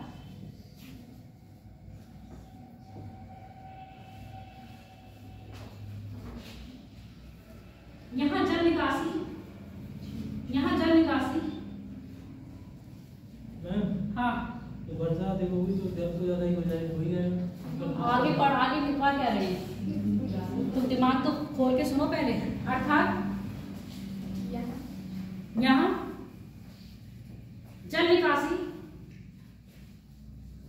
उच्च कोटि की होती है। जल निकासी उच्च कोटि की होती है जिस कारण वर्षा का जल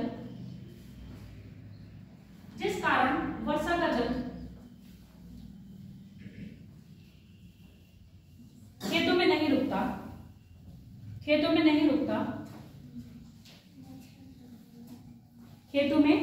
नहीं रुकता। इस प्रकार की खेती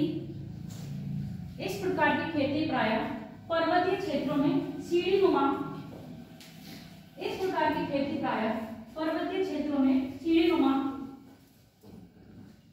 खेतों में की जाती है। सीढ़ीनुमा खेतों में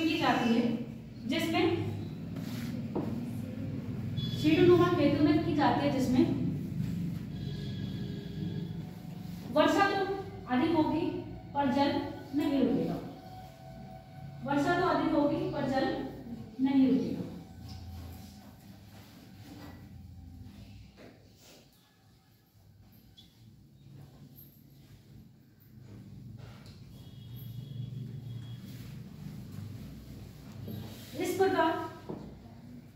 प्रकार चाय की खेती भारत में उन क्षेत्रों में की जाती है। इस प्रकार चाय की खेती भारत के उन क्षेत्रों में की जाती है जहां वर्षा 200 सेंटीमीटर से अधिक, जहां वर्षा की औसत मात्रा 200 सेंटीमीटर से अधिक, जहां वर्षा की औसत मात्रा 200 सेंटीमीटर से अधिक होती है। भारत में प्रायः चाय की खेती 200 सेंटीमीटर से अधिक, भारत में प्रायः चाय की खेती असम,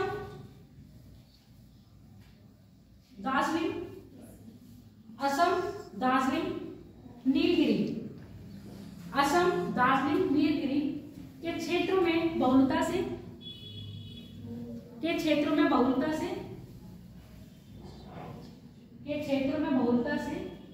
तथा हिमाचल, उत्तराखंड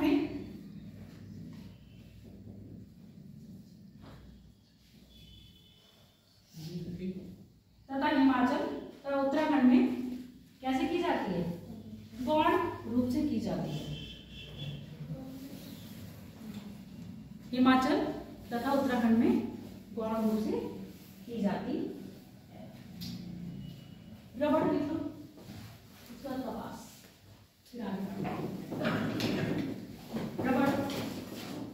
रबड़ प्रायः उष्णकटिबंधीय जलवायु का पौधा है।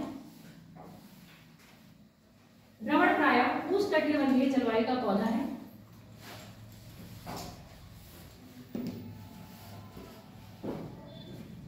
जहां वर्षा कैसे होनी चाहिए? 200 सेंटीमीटर से अधिक, जहां वर्षा की मात्रा 200 सेंटीमीटर से अधिक होती है। और रबड़ क्या है? एक व्यापारिक फसल है जिसका उपयोग किसके लिए किया जाता है? रबड़ का प्रयोग किस लिए करते हैं? बाल में लगाने के लिए, टायर के लिए, है ना, और इरेज करने के लिए, बहुत सारी चीजें हैं जिनमें रबड़ का प्रयोग किया जाता है। तो ये क्या है? पूर्णतया वाणिज्यिक फसल होगी। रबड़ का क्या होता है? उष्णकटिबंधीय पौधा है, रोपण किया जाता है, बीज नहीं लगता है इसका। समझ में आगे? क्या लिखे हो? जो प्रायः रोपणीय क्या है? फसल है। और चाय कॉफी भी क्या है? रोपणीय है, जो प्रायः रोपणीय फसल है। केरल भारत में सर्वाधिक रबड़ उत्पादक राज्य है। विश्व में देखा जाएगा तो थाईलैंड है। इसके पत्ते कैसे होते हैं? चौड़े पत्ते होते हैं। केरल भारत में सर्वाधिक रबड़ उत्पादक राज्य है। रबड़ किससे बनाई जाती है? इसके दूध से। पेड़ में जीरा लगा देते हैं और उसके दूध को कलेक्ट कर लेते हैं, उसके बाद इसको प्रोसेसिंग के लिए फैक्ट्री में भेज दिया जाता है। दूध को पहले फैला दिया जाता है शीट पर, और ये दूध क्या हो जाता है? जब जम जाता है तो उसको टांग के सुखा दिया जाता है, फिर वो शीट वगैरह बन जाती है। उसके बाद आगे फैक्ट्री में इसको प्रोसेस के लिए भेज दिया जाता है।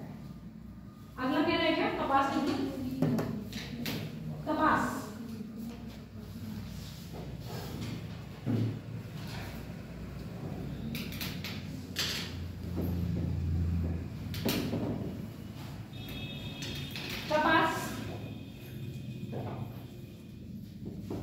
कैसा है? ये खरीफ की फसल है।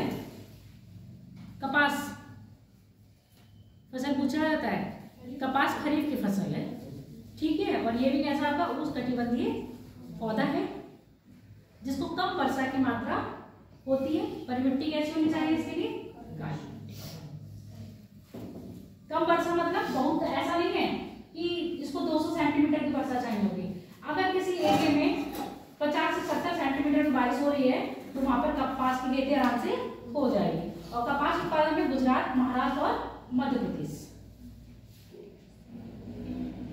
देखो कपास का है प्रमुख, ये भी क्या है आपकी नकदी फसल है। नकदी फसल जो प्रायः खरीफ की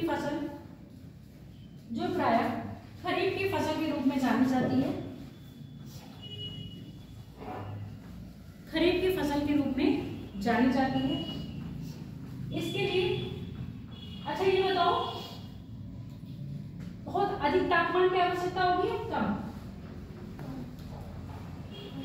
बहुत अधिक तापमान इसके लिए उचित नहीं रहेगा और ना ही बहुत ज्यादा ठंडा तापमान इसके लिए उपयुक्त रहेगा। इसके लिए क्या है, मध्यम तापमान के साथ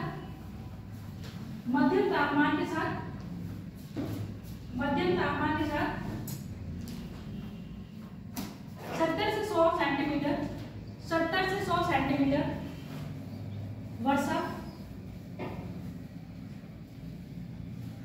वर्षा वाले क्षेत्रों में वर्षा की आवश्यकता होती है। 70 से 100 सेंटीमीटर वर्षा की आवश्यकता होती है। तथा इसके लिए कौन सी मृदा आवश्यक है? काली, है ना? तथा काली मिट्टी इसके लिए उपयुक्त है। भारत में कपास उत्पादन में गुजरात, महाराष्ट्र,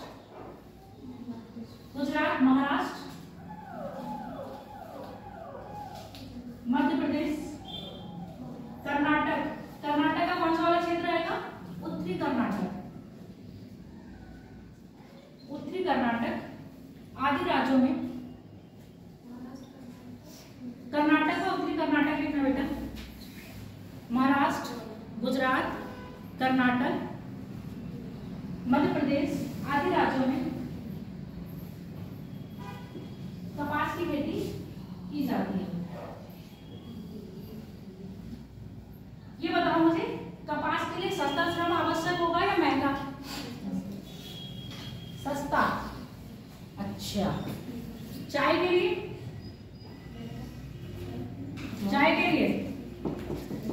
श्रम कहीं भी होगा, सस्ता ही होगा, चाहे चाय हो, चाहे धान हो, चाहे कपास हो।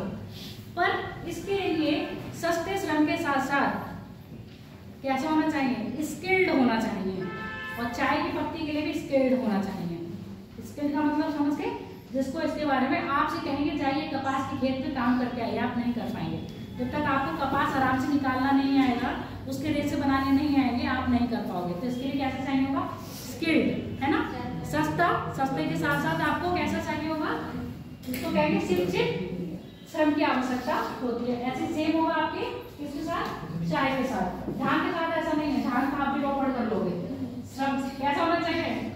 श्रम सस्ता होना चाहिए। अगर आपको 10 या 20 रुपए बच्चों से करवा देते ना, स्कूल में जाते हैं बच्चे, क्यों नहीं आ रहे? धान लग रहे हैं, इसलिए नहीं आ रहे।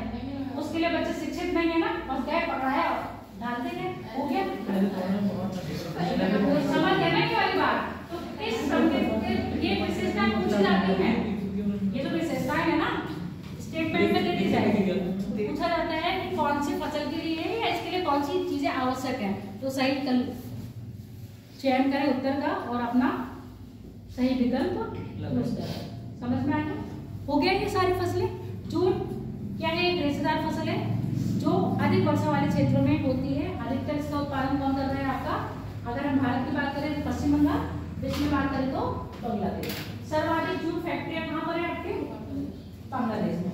पर सर्वाधिक जूट का उत्पादन जब देश आजाद होने वाला था, या देश आजाद हुआ था, क्या हो गया ये? कोई बात नहीं। देखो सुन लो, जिस समय देश आजाद नहीं था, यानी कि देश कैसा था? ब्रिटिश काल के टाइम पर जो हमारा बांग्लादेश था उसमें सर्वाधिक जूट पाया जाता था और सर्वाधिक फैक्ट्रियां आपके पश्चिम बंगाल में होती थी। जब विभाजन हुआ तो जूट उत्पादन बांग्लादेश में चला गया और फैक्ट्रियां कहाँ रह गई आपके? कोलकाता में। ठीक है, तो अब बांग्लादेश के पास क्या हुआ? बांग्लादेश ने फिर फैक्ट्रियां बनाई। अब पूरा टेक्सटाइल या जूट के मामले में देखें तो आपका बांग्लादेश नंबर 1 पर है। पूरे भारत में जूट की खेती हो रही है तो वो आपके कहाँ पर हो रही है? आपके पश्चिम बंगाल। और पश्चिम बंगाल के साथ साथ जो आपका बिहार है वहां भी जूट की खेती होती है। चलो ये टॉपिक हो गया खत्म। आगे का नया टॉपिक है हरित क्रांति। क्या है आपका हरित क्रांति? टाइम हो गया। टाइम अभी नहीं हुआ, 48 हो गया। 48 हो गया वो, चाहे 50 हो गया। क्लास कितने बजे स्टार्ट हुई थी? पहले दिमाग खोल के ये भी सुनते। तुम कभी कभी इतना ओवर बोलते हो फिर कहते हो कि मैडम आपने उल्टा जवाब दे दिया। क्लास स्टार्ट होने से पहले कहा था लेट क्लास स्टार्ट होगी तो लेट छूटेगी। 10 बजे की समझ नहीं 10 बजे 9:30 बजे क्लास स्टार्ट हुई थी। अब आपका जो टॉपिक है वो है हरित क्रांति। क्या है हरित क्रांति?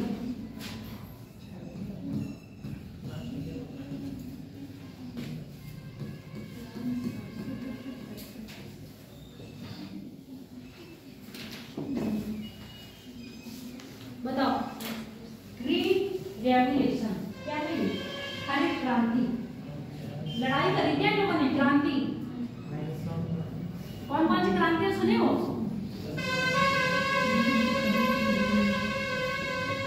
1857 की क्रांति कौन सी थी? तेज। क्या नाम था उसका? 1857 की क्रांति का यही था। 1857 की क्रांति था। विद्रोह था। किसके खिलाफ था? ब्रिटिश सरकार के खिलाफ सैनिक विद्रोह। इसको हमने कहा ये भी क्या है? विद्रोह है। ये क्रांति किसके लिए है? क्रांति की किसके लिए जाती है? जब शोषण होता है तब उसके विरुद्ध। तो यहाँ किसका शोषण हुआ? हरित का। नहीं, यानी कि क्रांति तब क्रांति करते। वो कह रही है अगर मेरे मम्मी पापा मुझे रोकते हैं तो मैं क्रांति कर देती हूँ। पहली बात तो रोकेंगे इतना खौफ है, अगर बाई चांस रोक दिया तो सारी में क्रांति कर देगी। चलो ठीक है, होना भी चाहिए, लक्ष्मीबाई बनना भी चाहिए लड़कियों को, पर हमेशा नहीं। यहाँ पर हरित क्रांति की बात कर रहे हैं आपके, जुड़ी है खाद्यान्न से। कौन से खाद्यान्न? जो आप इससे पहले पढ़े हो। कौन से खाद्यान्न पढ़ ली हो? गेहूं धान प्रमुख थे। उसके बाद बाजरा आएगा, जौ आएगा, ठीक है, तिलहन आएगा और दलहन आएगा। जितने भी खाद्यान्न हैं वो आपके किसके अंतर्गत आ रहे हैं? हरित क्रांति के अंतर्गत आ रहे हैं। इसका उद्देश्य था, जब भारत तय हुआ था, आजाद हुआ था, तो भारत में कृषि योग्य भूमि तो बहुत थी पर बीजों के उन्नत बीज नहीं थे। उसके साथ साथ तकनीकी भी भारत में नहीं थी, क्योंकि पारंपरिक तरीके से क्या करी जा रही है? कृषि की जा रही है। और पारंपरिक तरीके से कृषि करने का मतलब है आपके जो उत्पादन दर है वो कैसी रहेगी? सामान्य से कम भी हो सकती है, सामान्य दर रह सकती है। सामान्य से कम की बात क्यों कर रहे हैं? क्योंकि आपकी डिपेंडेंसी किस पर थी? वर्षा पर। किस पर थी? वर्षा पर। अब वर्षा कभी अच्छी और कभी बुरी। जब अच्छी होगी तो क्या ले आएगी? यानी कि वर्षा की मात्रा अगर समान रही तो आपकी फसल कैसी रहेगी? तो आपकी फसल का उत्पादन समान रहेगा। अगर वर्षा की मात्रा अधिक हो गई, यानी कि बाढ़ की स्थिति आ गई, तो आपकी फसल क्या हो जाएगी? बर्बाद। उसके विपरीत अगर वर्षा सामान्य से कम दर पर हुई तो आपकी फसल कम होगी, मतलब उतनी अच्छी प्रवृत्ति की नहीं होगी। और उसके बाद भी अगर सूखा पड़ गया तो आपकी फसल बर्बाद होगी। और कोई कारण और कोई ऐसा कोई तकनीकी नहीं थी कि आप क्या कर पाए? कृषि कर पाए। ना ही नहरें कटी हुई थी, ना ही आपके नलकूप थे, ना ही आपके तालाब इतने विकसित करे गए थे। क्लियर हो गई बात? फिर अब उसके साथ साथ फिर आपकी पॉपुलेशन क्या होती जा रही है? बढ़ती जा रही है। तो हरित क्रांति का मतलब सीधे सीधे था जितने भी आपके आप खाद्यान्न हैं उनका क्या करना है? अधिक से अधिक उत्पादन। ऐसे समझ लो कम लागत पर अधिक उत्पादन करना। और कम लागत क्या होगी? कम श्रम लगे, और कम श्रम के साथ साथ बीज ऐसे होने चाहिए, क्योंकि हम जो बीज इस्तेमाल कर रहे थे वही चीज बने। हमने कभी, अब आप सुनते हो ना हर चीज का फर्टिलाइजर है ना, कि फर्टिलाइजिंग होने लगा है, कि ऐसे जुड़े। पहले गोभियां तरस जाते थे, सर्दियों में ही मिलती थी। अब गोभी आप पूरे साल भर खाइए। धनिया पत्ता सर्दियों में मिलता था, अब धनिया पत्ता 12 मास लीजिए, होता है ना। तो ये क्यों होने लगा है? आम मिलता है सर्दियों में, अब ये होने क्यों लगा है? पहले मुझे ये बताओ, ऐसा क्यों होने लगा कि अब हम हर चीज बार गाजर मिलती है ना, ऑरेंज वाली गाजर आती है साल में। महंगे लोगों के वहाँ रेस्टोरेंट में अगर मिक्स ले लेगा तो वो ऑरेंज गाजर मिलेगी आपको पड़ेगी। तो ये कहाँ से आ रही है?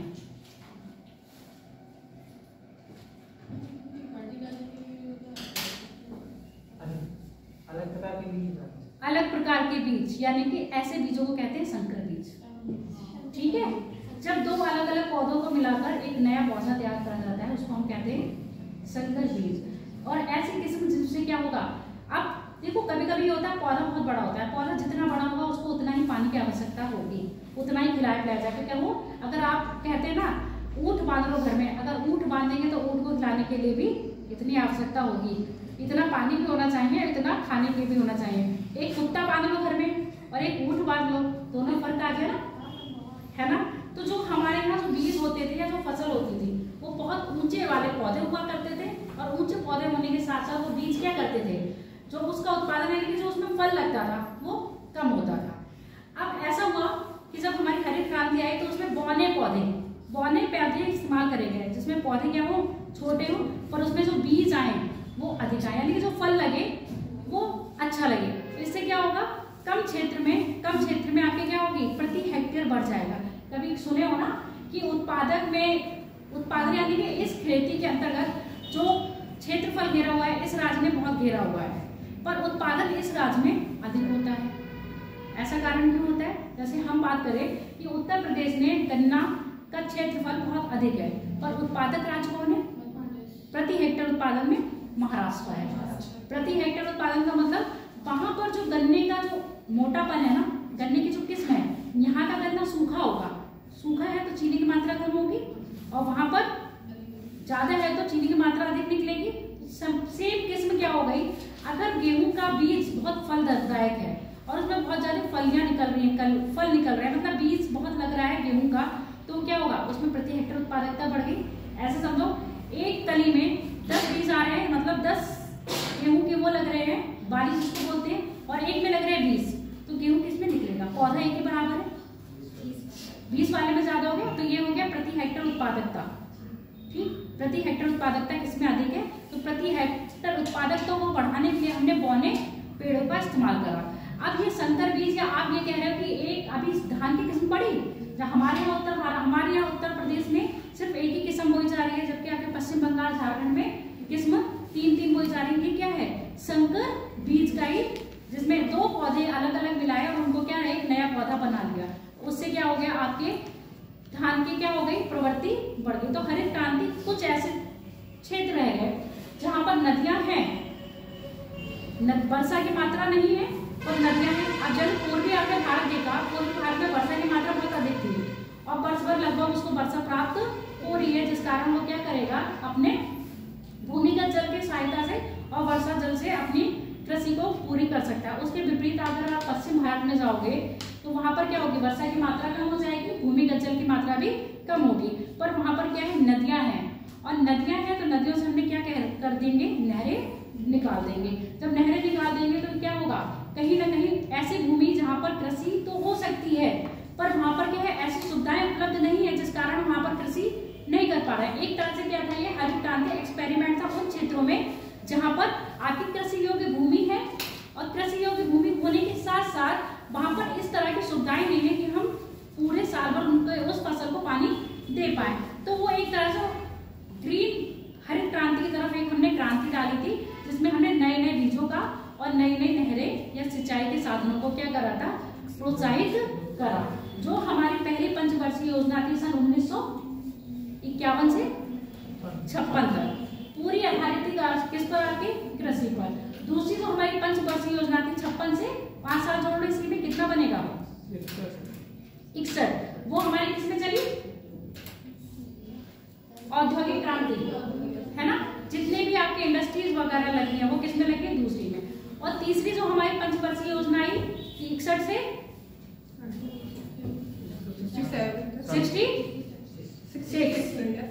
66 तक, इसी में हमारी हरित क्रांति आई है।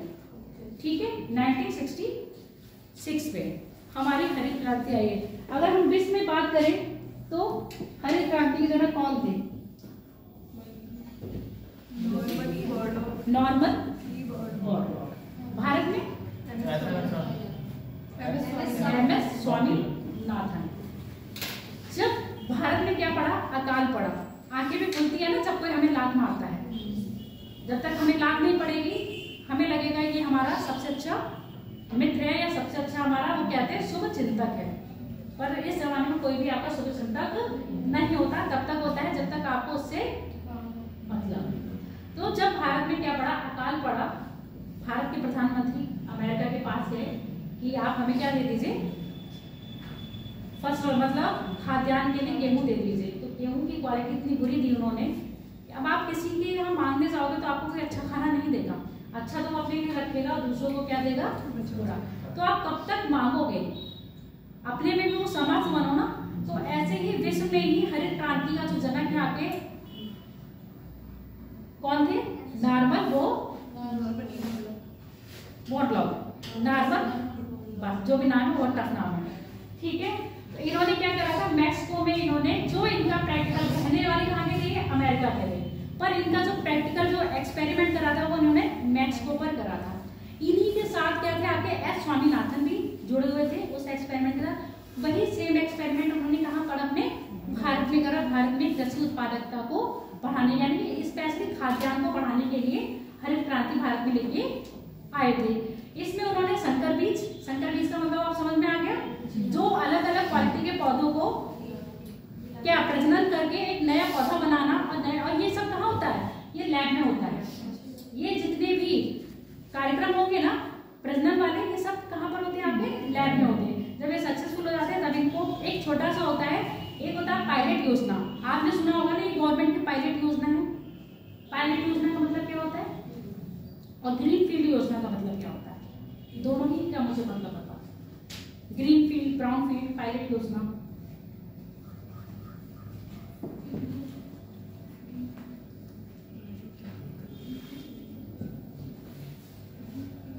नहीं पता, ग्रीन फील्ड का मतलब होता है ऐसी योजना जो प्रारंभ से स्टार्ट करी गई हो, ठीक है, जो जीरो से स्टार्ट करी गई हो। कोई भी ग्रीन फील्ड प्रोजेक्ट होता है यानी कि उसकी शुरुआत बिल्कुल जीरो से करी जा रही है, पहली बार वो लॉन्च किया जा रहा है उस जगह पे।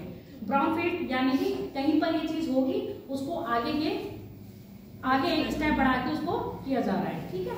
अब दूसरी बात क्या लिखा है, पायलट योजना। पायलट योजना सीधे सीधे होती है, गवर्नमेंट इसको पूरे क्षेत्र में, बहुत बड़े क्षेत्र में का प्रयोग ना करके एक छोटे से क्षेत्र में प्रयोग करती है, या तो किसी डिस्ट्रिक्ट में प्रयोग करेगी या किसी स्टेट में प्रयोग करेगी। तो आपकी जो हरित क्रांति थी, एक क्या थी, एक पायलट योजना थी, जो अधिकतर कहाँ करी जाएगी, पूर्वी भारत में या पश्चिमी भारत में, पश्चिमी में। क्यों, यहाँ पर हमारे पास क्या है, वर्षा की मात्रा धीरे धीरे क्या हो जाती है, चाहे दक्षिण से उत्तर की ओर जाओ, चाहे पूरब से पश्चिम की ओर, वर्षा की मात्रा हो जाती है कम। यहाँ पर भूमि क्या है आपकी, उपजाऊ भूमि, मतलब भूमि है पर यहाँ पर सिंचाई के साधन अवेलेबल नहीं है। तो इसी में ही आपकी क्या चली थी, पहली पंचवर्षीय योजना में कौन सी नदी घाटी योजना चली थी,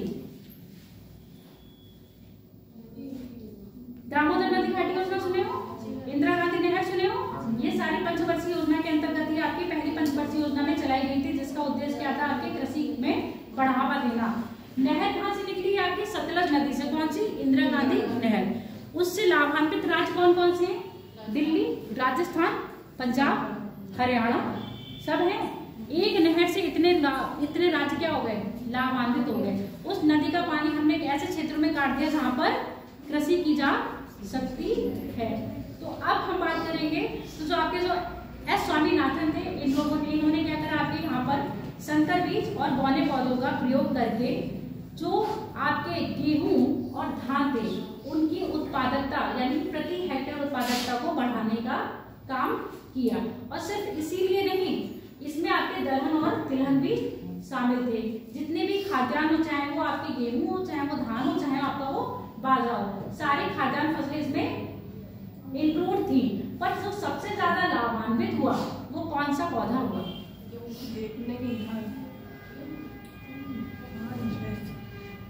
हरित क्रांति में सबसे ज्यादा लाभान्वित पौधा गेहूं हुआ और धान कम हुआ। समझ में आ गया, हरित क्रांति में सबसे लाभान्वित, ऐसे सोचो ना, गेहूं आपका कहाँ हो रहा है, उत्तर भारत में, और उत्तर भारत में कौन सी साइड, पश्चिम साइड। और हमारी ये योजना कहाँ पर पढ़ रहे हैं, पश्चिम वाले आपके हरियाणा पंजाब वाले क्षेत्र में। तो हरियाणा पंजाब वाले क्षेत्र में जब ये योजना लगाई गई है, गेहूं पड़े आपके इसी क्षेत्र में, जबकि पूर्वी में तो क्या था आपका, धान था ना। तो सबसे ज्यादा लाभान्वित कौन हुआ आपका, गेहूं, उसके बाद और पंचवर्षीय योजना जो आपकी हरित क्रांति या एक ही चरण में हुई या कई चरण हुए इसके?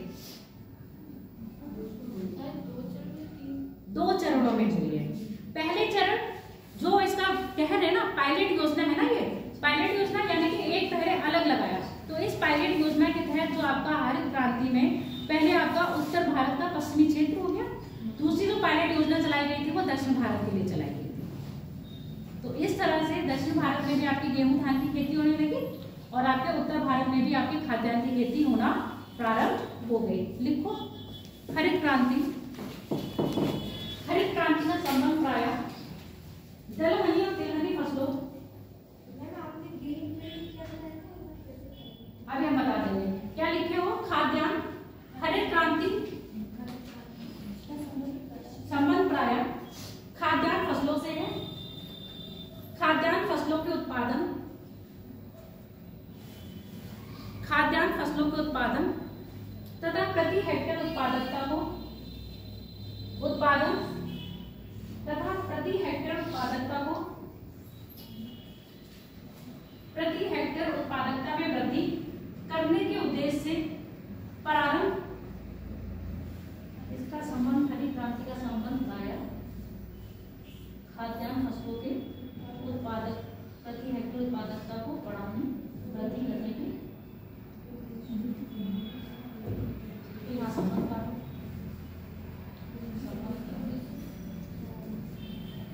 वृद्धि करने से, वृद्धि करने के उद्देश्य से प्रारंभ की गई। वृद्धि करने के उद्देश्य से 1966 में प्रारंभ की गई। भारत में हरित क्रांति के जनक, भारत में हरित क्रांति के जनक एस स्वामीनाथन, एमएस स्वामीनाथन, इनको अभी क्या मिला है? भारत मरणोपरांत। कहाँ के थे ये? तमिलनाडु के। भारत में हरित क्रांति के जनक एस स्वामीनाथन तथा विश्व में हरित क्रांति के जनक नॉर्मन बोरलॉग, नॉर्मन बोरलॉग।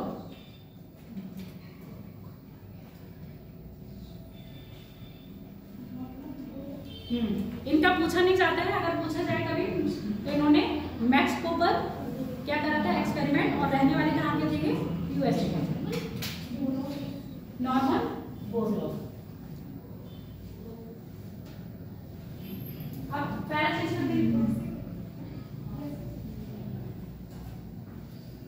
ऊपर का पैरा बोलिए हमसे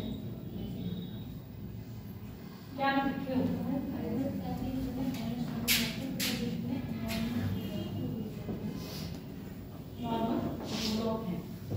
भारत में हरित क्रांति, भारत में हरित क्रांति, भारत में हरित क्रांति का उद्देश्य प्रायः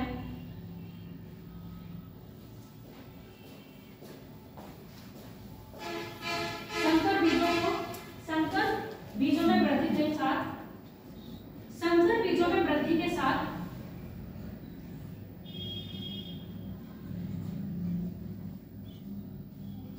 बौने बीजों तथा उर्वरकों, और यहाँ पर उर्वरक कौन से होंगे आपके? रासायनिक उर्वरकों तथा उर्वरकों का प्रयोग कर, उर्वरकों का प्रयोग कर खाद्यान्न उत्पादकता में। और देखो वो दिन से आज का दिन है, भारत ने कभी भी किसी से अनाज नहीं मांगा, देता है पर मांगता नहीं है।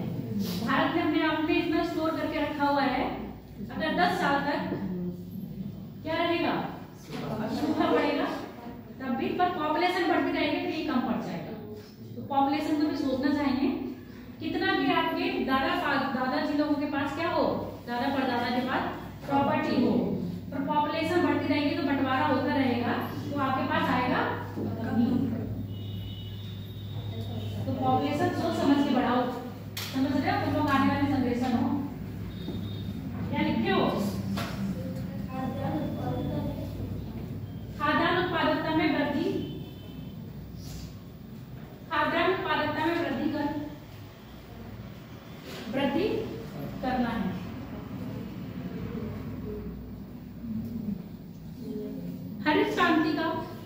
पहला प्रयोग, हरित क्रांति का पहला प्रयोग प्राय, हरित क्रांति का पहला प्रयोग उत्तर पश्चिमी राज्यों में, हरित क्रांति का पहला प्रयोग उत्तर पश्चिमी राज्यों में। उत्तर पश्चिमी राज्य आपको याद रहेंगे, पश्चिम आपका किस में होगा, आपका पंजाब आ जाएगा, हरियाणा आएगा, राजस्थान आएगा और पश्चिमी उत्तर प्रदेश आएगा। ये राज्य याद रखना, पूछा जाता है कि उत्तर प्रदेश का हरित क्रांति से कौन सा क्षेत्र सबसे ज्यादा लाभान्वित हुआ। उत्तर पश्चिमी भारत लिखे क्या है ये बताओ। हरित क्रांति का पहला प्रयोग उत्तर पश्चिमी राज्यों में किया गया, जहां क्या करवाई गई, नहरें, जहां सिंचाई की व्यवस्था के लिए नहरों तथा नलकूपों सिंचाई की व्यवस्था के लिए नहरों तथा नलकूपों का प्रयोग किया गया। देखो आज गवर्नमेंट क्या कर रही है, आपको वो देती है ना, सोलर के लिए सब्सिडी दे रही है।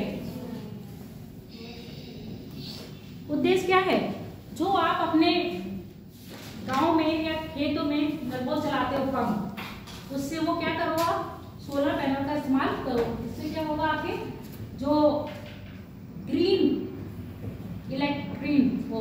जो हमारी क्या है ग्रीन प्रयोजन है ना, किसके लिए, बिजली के लिए, उसका इस्तेमाल होगा। इससे क्या होगा, जो आपका परंपरागत कोयला वाला जो क्षेत्र है उससे निर्भरता कम करने के उद्देश्य से। तो अब जब ये गवर्नमेंट ऐसा कर रही है, आपको सोलर पैनल सब्सिडी में दे रही है, तो जब आपके नलकूप वगैरह बनाए गए होंगे तो क्या उस समय गवर्नमेंट ने नहीं किया होगा, समझ में आ गया।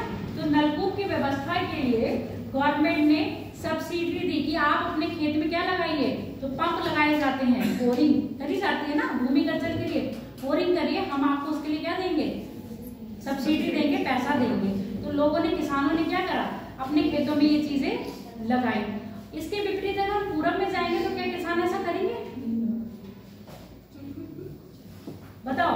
इसके विपरीत हम पूरब में जाएंगे तो किसान ऐसा करेंगे, नहीं करेंगे। क्यों, उनके यहाँ वर्षा की मात्रा और भूमिगत जल बहुत अधिक पाया जा रहा है।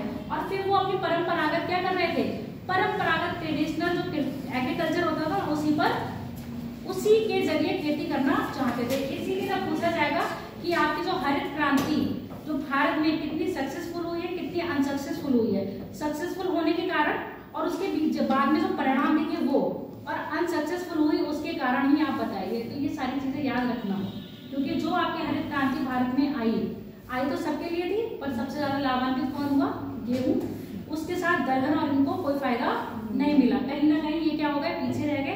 जो किसान दलहन का प्रयोग करते थे, अब आप देखो जितना बंजर खेती थी पंजाब वगैरह क्षेत्र में, वहां दलहन होता था, पर अब वहां पर दलहन नहीं होता।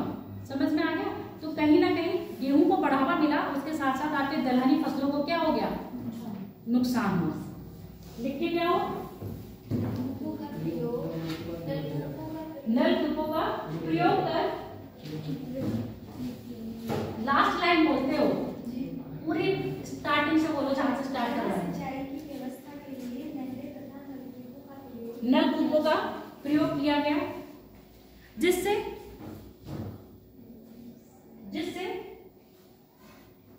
अधिक सिंचाई वाली फसलों को पर्याप्त मात्रा में जल उपलब्ध कराया जा सके, पर्याप्त मात्रा में जल उपलब्ध करवाया जा सके, क्योंकि भारत में वर्षा का असमान वितरण होने के कारण,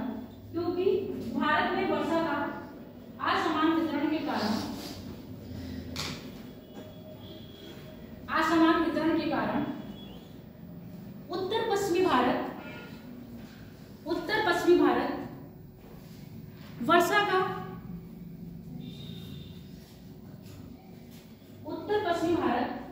का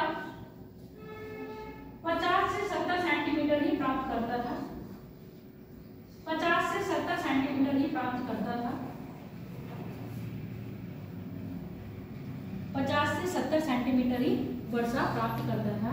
जहां भारत में राजस्थान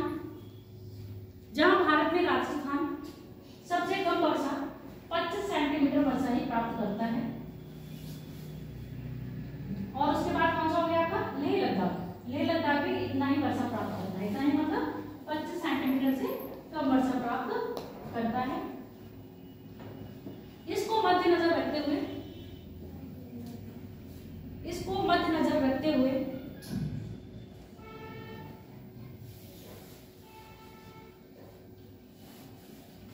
नहरों तथा नलकूपों का प्रयोग कर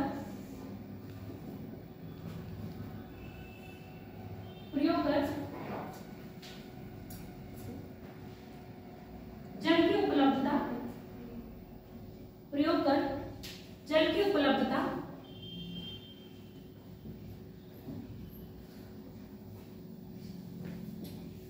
में वृद्धि करना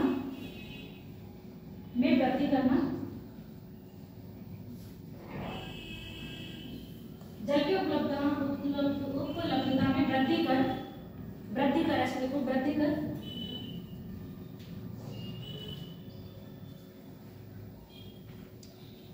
उत्पादकता खाद्यान्न उत्पादकता लेना चाहे तो उत्पादकता में वृद्धि करना, उत्पादकता में वृद्धि करना। हरित क्रांति के दौरान हरित क्रांति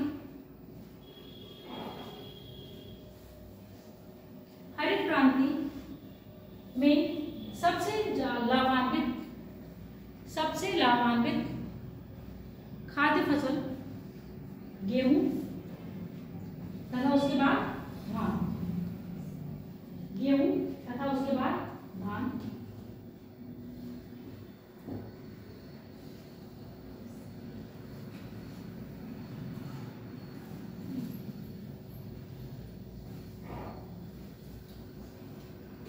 दलहनी तिलहनी फसलों को हरित क्रांति का ज्यादा लाभ नहीं हुआ। ज्यादा लाभ मत कहो, इससे तो ये नेगेटिव में ही गई थी। जितना उत्पादन होता था उससे भी कम होने लगा था, है ना। ज्यादा लाभ नहीं हुआ, ये लाभान्वित नहीं हुए। हरित क्रांति का दूसरा चरण का प्रयोग प्राय दक्षिण भारत में हरित क्रांति का दूसरा चरण प्राय दक्षिण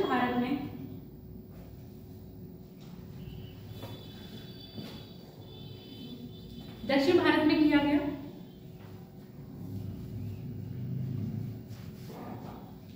और प्रयोग के दौरान क्या होगा, उच्च किस्म के बीज, संकर बीज तथा बौने पौधों का प्रयोग कर क्या करा गया, उर्वरक का प्रयोग किया गया। देखो दूसरा प्रयोग दक्षिण भारत में किया गया, जिसके अंतर्गत संकर बीज,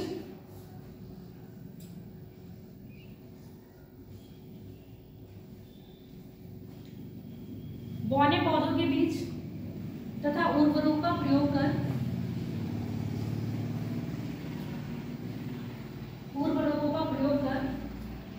इन क्षेत्रों में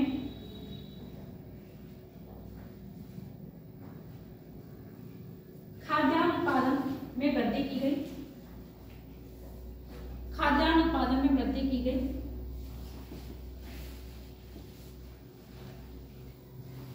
उत्पादन में वृद्धि की गई तथा सिंचाई हेतु यहाँ पर क्या खोदे जाएंगे, पुरानी मूवी देखते, पुराने मतलब साउथ की मूवी देखते हो, वहां खेतों में ऐसे पल्ले होता है ना, और पानी ऐसे डालते हैं। किससे? सिंचाई के लिए प्राय तालाबों पर निर्भर होना पड़ा। और देखो यहाँ पर पठारी भूमि है, पठारी भूमि होने के कारण यहाँ कुएं से खेती, कुएं से सिंचाई या तालाबों से सिंचाई सर्वाधिक कहाँ हो रही है आपके दक्षिण भारत में। नलकूपों से सिंचाई प्राय उत्तर भारत में। उत्तर प्रदेश में सबसे नलकूप से, उसके बाद नहरों से, उसके बाद तालाबों से। ये क्रम पूछा जाता है तो याद रखोगे, ठीक है। क्या लिखे? तालाबों द्वारा सिंचाई, तालाबों द्वारा सिंचाई की व्यवस्था की गई।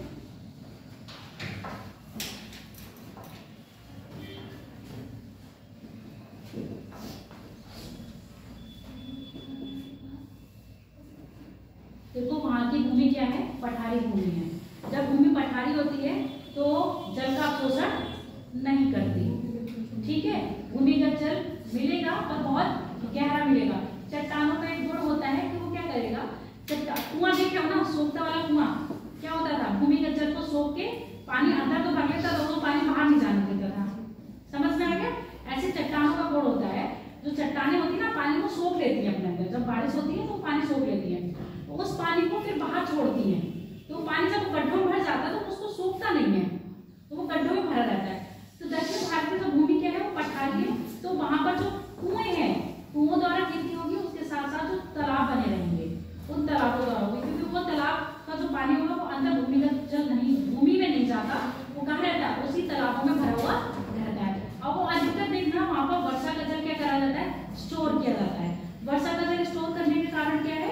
अगर वो स्टोर कर लेते हैं तो उससे क्या करेंगे? आपका सिंचाई का काम कर लेंगे। समझ में आया ये चीज? इसलिए वहां पर जो अधिक खेती हो रही है या सिंचाई की जा रही है, किससे की जा रही है? आपके तालाबों द्वारा। सिंचाई का मतलब और कुछ नहीं है, पानी से पौधों को सींचना, ठीक, यही तो होता है। पानी से पौधों को सींचना, यही तो सिंचाई हुई। तो हम कौन सींच रहे हैं? अपनी फसलों को सींच रहे हैं। तो सींचने के लिए हमें क्या चाहिए?